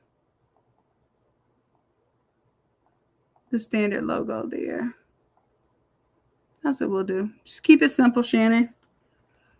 That way, when you flip this design, it's just accent one on the left chest. All right. Cool, cool. And then this one might even be one, technically.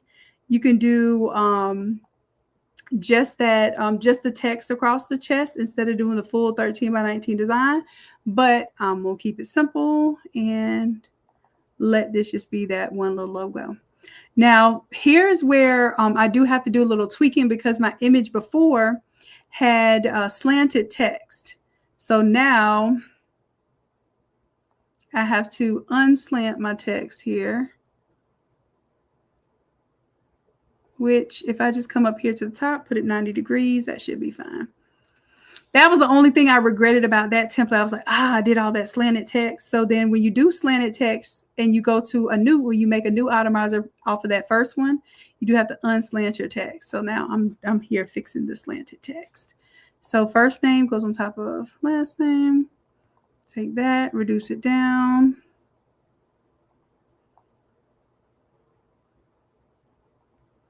And then I may have to reduce my first name a little bit there. Here we go. And I'm not doing this exactly, but you get the idea. Like some things will have to be tweaked just a little bit, but once you tweak them once for this whole 327 setup, then it is like that every time I do 327, my Automizer is ready to go. That's why I keep a different Automizer for the templates that I really want to work with, because it's all about the placement and it's all about once you make. My dad used to always say, make your prep work your best work. So if you could spend the time just getting everything where you want it, making it clean, making it look nice, then your prep work is your best work. That's it. Let me see here. Let me update all modified content. Should fix that. Perfect. Now what happened was I don't have anything on the other sleeve. Let me see if I have anything that I want to put on the other sleeve.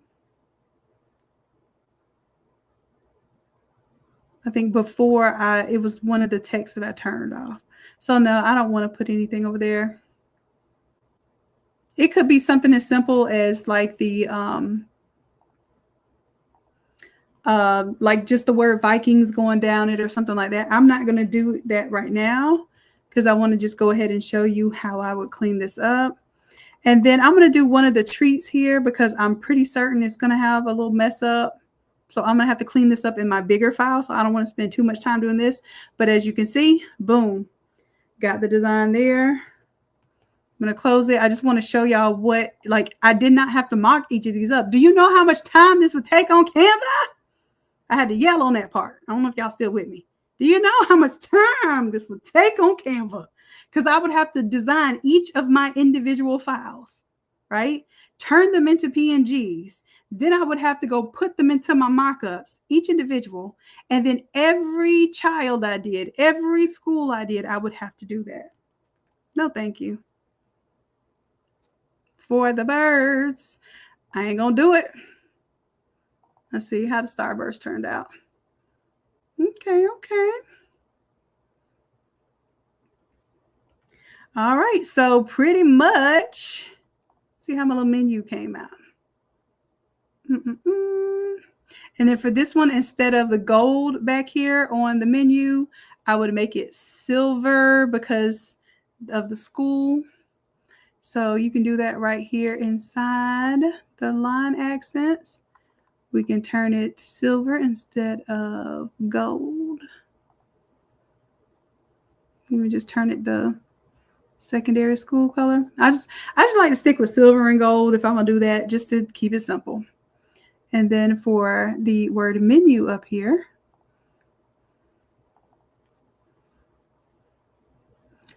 it has this color on here. Go to the effects, and instead of a gold outline on the word menu, I'm gonna add this stroke to turn it silver instead.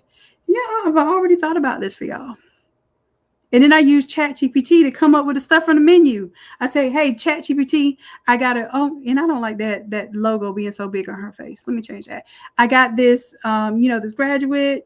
She's going to the school mascot college she's going to is the Bisons, and their colors are blue and gray. And it'll give me a custom drink menu that's based on, and a virgin drink menu or whatever that's based on, or non-alcoholic menu that's based on her school colors and her mascot. And I don't have to use those brain cells to come up with cute drink names. I can come up with the cute drink menu. This is what I teach y'all inside of the challenge. This is what I teach you inside of every single week that we do this thing. Now I'm going to reduce the size of the logo here a little bit just because it's overpowering her face. All right, but other than that, y'all, and then also here for the background, it has a little gold tone to it. I'm going to turn on this silver so we can tone it down and make it like a silver kind of marble instead of a gold and kind of like an ivory design. I wanted it to be a little more of that grayscale. All right, so saving that, closing it down once it saves. Have you ever seen anything quite like this? I put some love into this, y'all. This is not just ingenuity. This is love. So see my little bar menu here? Now the bar menu is going to be based off of the green and orange grad, the green grad, because his mascot is the Mustang. He was going to a Texas school. So it was like Texas touchdown, Longhorn legend, green machine, because the school he was coming from was green. The school he was going to was Texas Longhorn. So I just wanted to show you can build that into your client's experience. They didn't even know that they liked these drink names till you showed it to them. Okay. So for this one, for the line accents, I'm going to turn on my silver. And then for the background, I'm going to turn on my silver instead of the cream colored or gold colored background there. Boom. Save it. Oh, I forgot to change the bar menu to silver. I'll do that. I already started closing it, but I'll do that. What font is that on the menu? Give me just a second. I closed out of it. I was being too fast. I told you my little fast and furious Control S, Control W. I was doing it too fast. Then I didn't change that out. All right, so let's see. What font? What different? All right, so first, before I change out the font, let me turn on this silver stroke. And then let's go into the smart object. This font is called Flamingo OT. Flamingo OT. If you see it up here, right-hand side here. Control A, copy, and I'll put it in the chat. Do y'all like this? This is kind of what we used to do way back in the day. I'm talking about back in the 2000s, when the 2019s, 2020. We used to actually sit and I would go through design sessions like this. They would be very long. YouTube doesn't like these kind of long videos like this, just to be honest. So I stopped doing them. My goal was to make sure that you all could design faster anyhow. I may not be able to do it all the time, but I enjoy talking y'all through some of this process too, because it helps you think better so you don't over design. Because we over design because we overthink. Now, I've already done all the overthinking for you. Trust and believe. Ain't nothing basic about no template I ever give y'all. Even when I try to make it basic. Even when I attempt to make it basic, I don't try. I gotta, that's the word. So can't and try. Because like, you don't try to pay the light bill, do you? If you try to pay the light bill, what happens? You get no lights. So you can't try. But maybe that's the only thing you can't do is try. Y'all, I'm getting goofy because I'm getting sleepy. Let me go ahead and save these little files. And then that way I can turn these into PNGs for y'all tonight. Oh, that's the last one? Okay. So let me go ahead and make these PNGs real quick. Let me save my work. Now, I'm sure that some of these need to be cleaned up, but I'm going to give y'all, what is this, at least 15 products? 15 products mocked up in a matter of minutes. I'm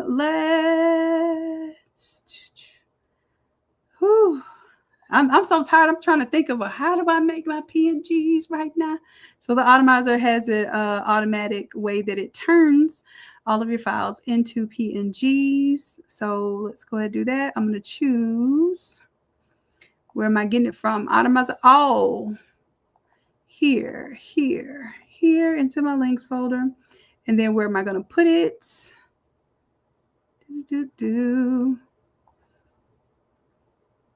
I may need to go back because I updated my Photoshop, so it may have done some weird stuff with the way my stuff saves, but we'll see. If it doesn't work out, then I know what to do. So let's see if we can get it going. Hold PNG. And I'm just going to make it go in the main folder. Now, my whole PNG folder should always be clean of little loose files. All my files are not loose. My files are nice and packed up in these little folders. You see it. This is how I organize all my projects. All right, so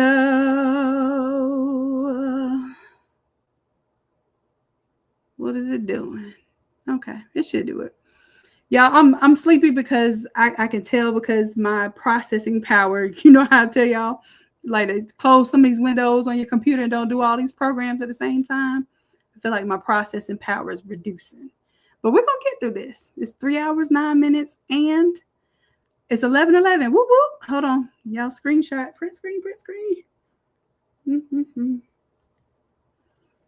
Anytime it's like 11:11 or 4:44, anytime I see my little angel numbers and stuff, I take a screenshot, either on the computer or on my phone, just to know that we're on task. This is divine alignment and assignment, y'all.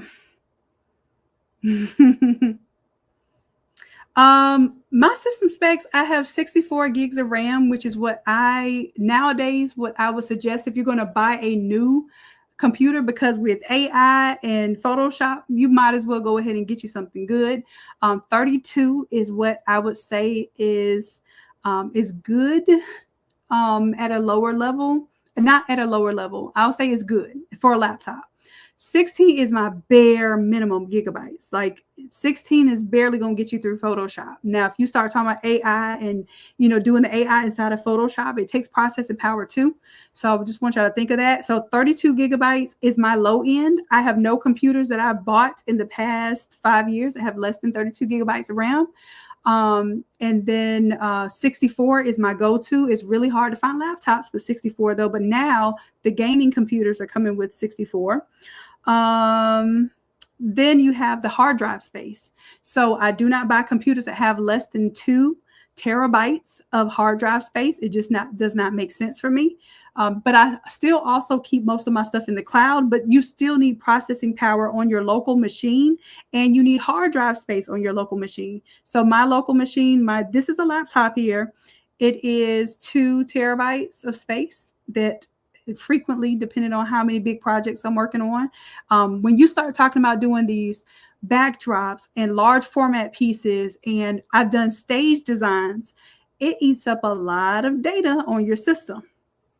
Oh, and I apologize, y'all. I had this this membership thing up here. Maybe you all weren't able to see where my contextual taskbar was and everything. I apologize if y'all couldn't see that part of the tutorial. But at least I was talking it out so you know what I was clicking on. Unless I was like, click this button right here, click that button right there. Sometimes I have to correct myself and make sure that I'm saying things just in case. Also, people that may need more assistance in hearing. Like some people learn better by hearing, some people learn better by seeing. So that's why I incorporate all of those into our live classes. All right, so it's over here doing the work for me. I'm just talking, y'all, and what it's doing is it's flashing the things that it's saving PNGs of in front of me. So also, sometimes I do watch this because I'm like, oh, shoot, that thing is not centered. I can nudge it over a little bit. But once you're doing this, you just need to let it run all the way through. Don't stop it. And just notate where you may have had a mess up, and just redo the PNG just for that layer, just for that product. Because right now it's pretty much, let me help y'all see what's going on. I'm gonna let y'all help me stalk it, because I like to stalk my little whole PNG folder. So here we go. And what I'm doing is I'm literally watching it create the PNGs in front of my face. These weren't here before, y'all. See that? This is what I'm going to give y'all tonight for the freebies.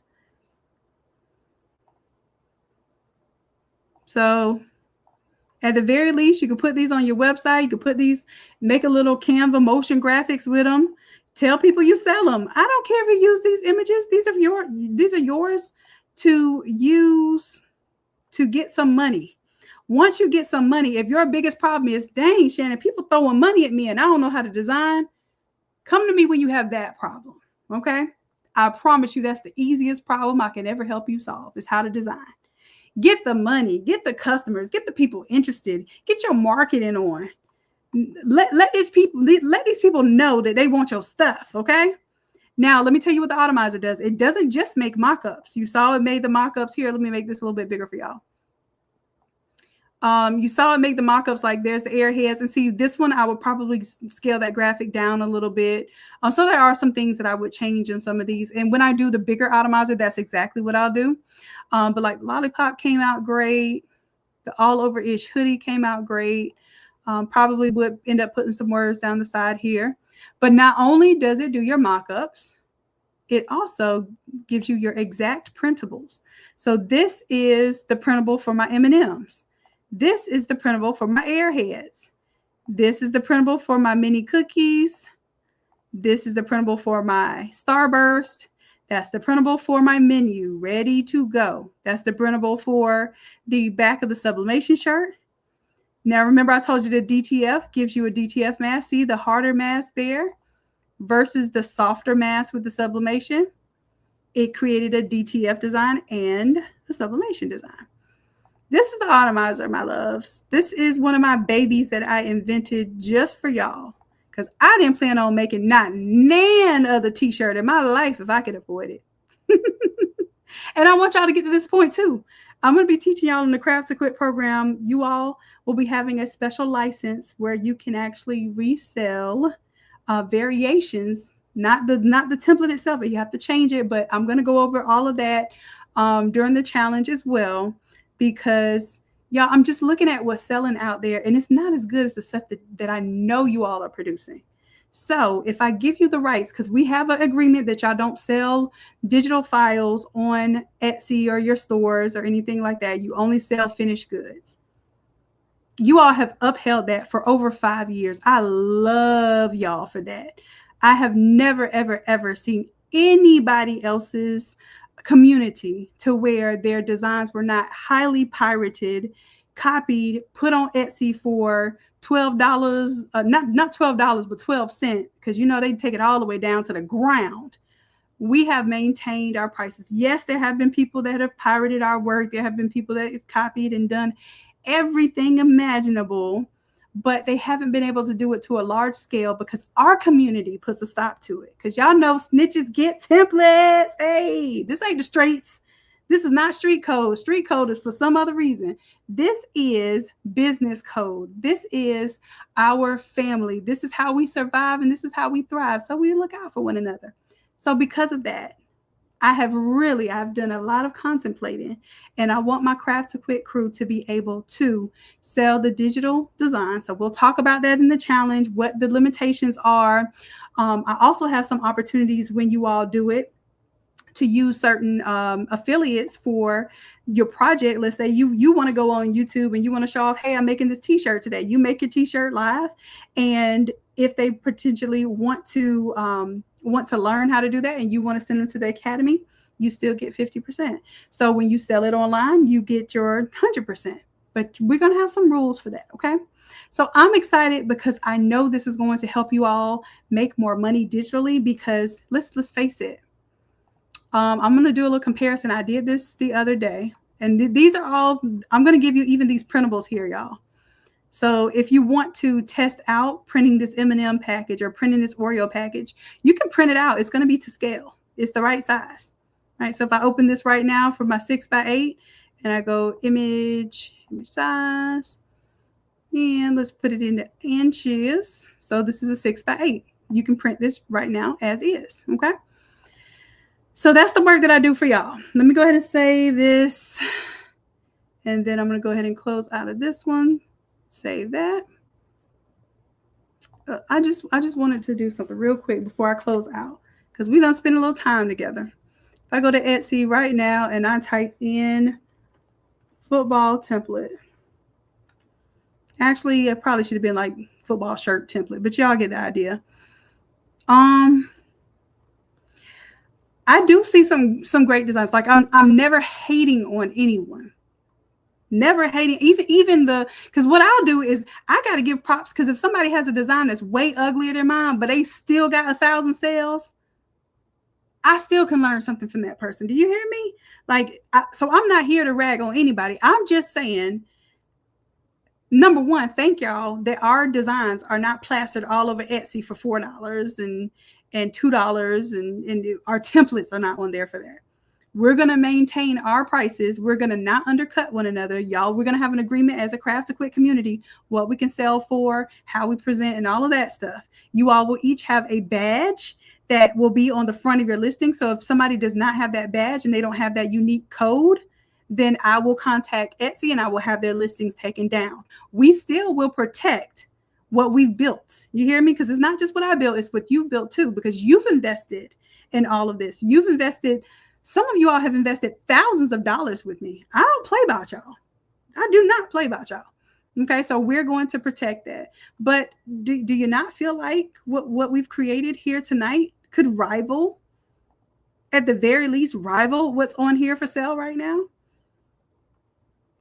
And you're literally offering to do the work for them. Because let me tell you this, the reason why these people are selling these files for cheap is because people will collect and buy these files, but they're still not getting the work done.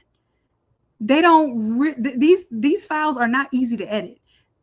You hear what I'm saying? So when you actually say that, hey, I can customize this file for you, and I can customize this file, and you actually finally start charging your $25 design fee, and you sell a PNG for $25 when somebody else is selling a PNG for $2.47. Yes, Jennifer, we're adding Pringles to the next one, the one that's in this challenge. Yep.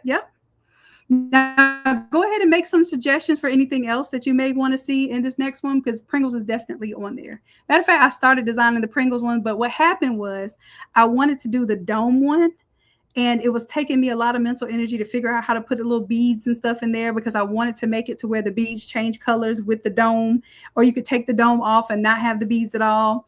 Yeah, I was being extra, so that's why I didn't put the Pringles in the last one.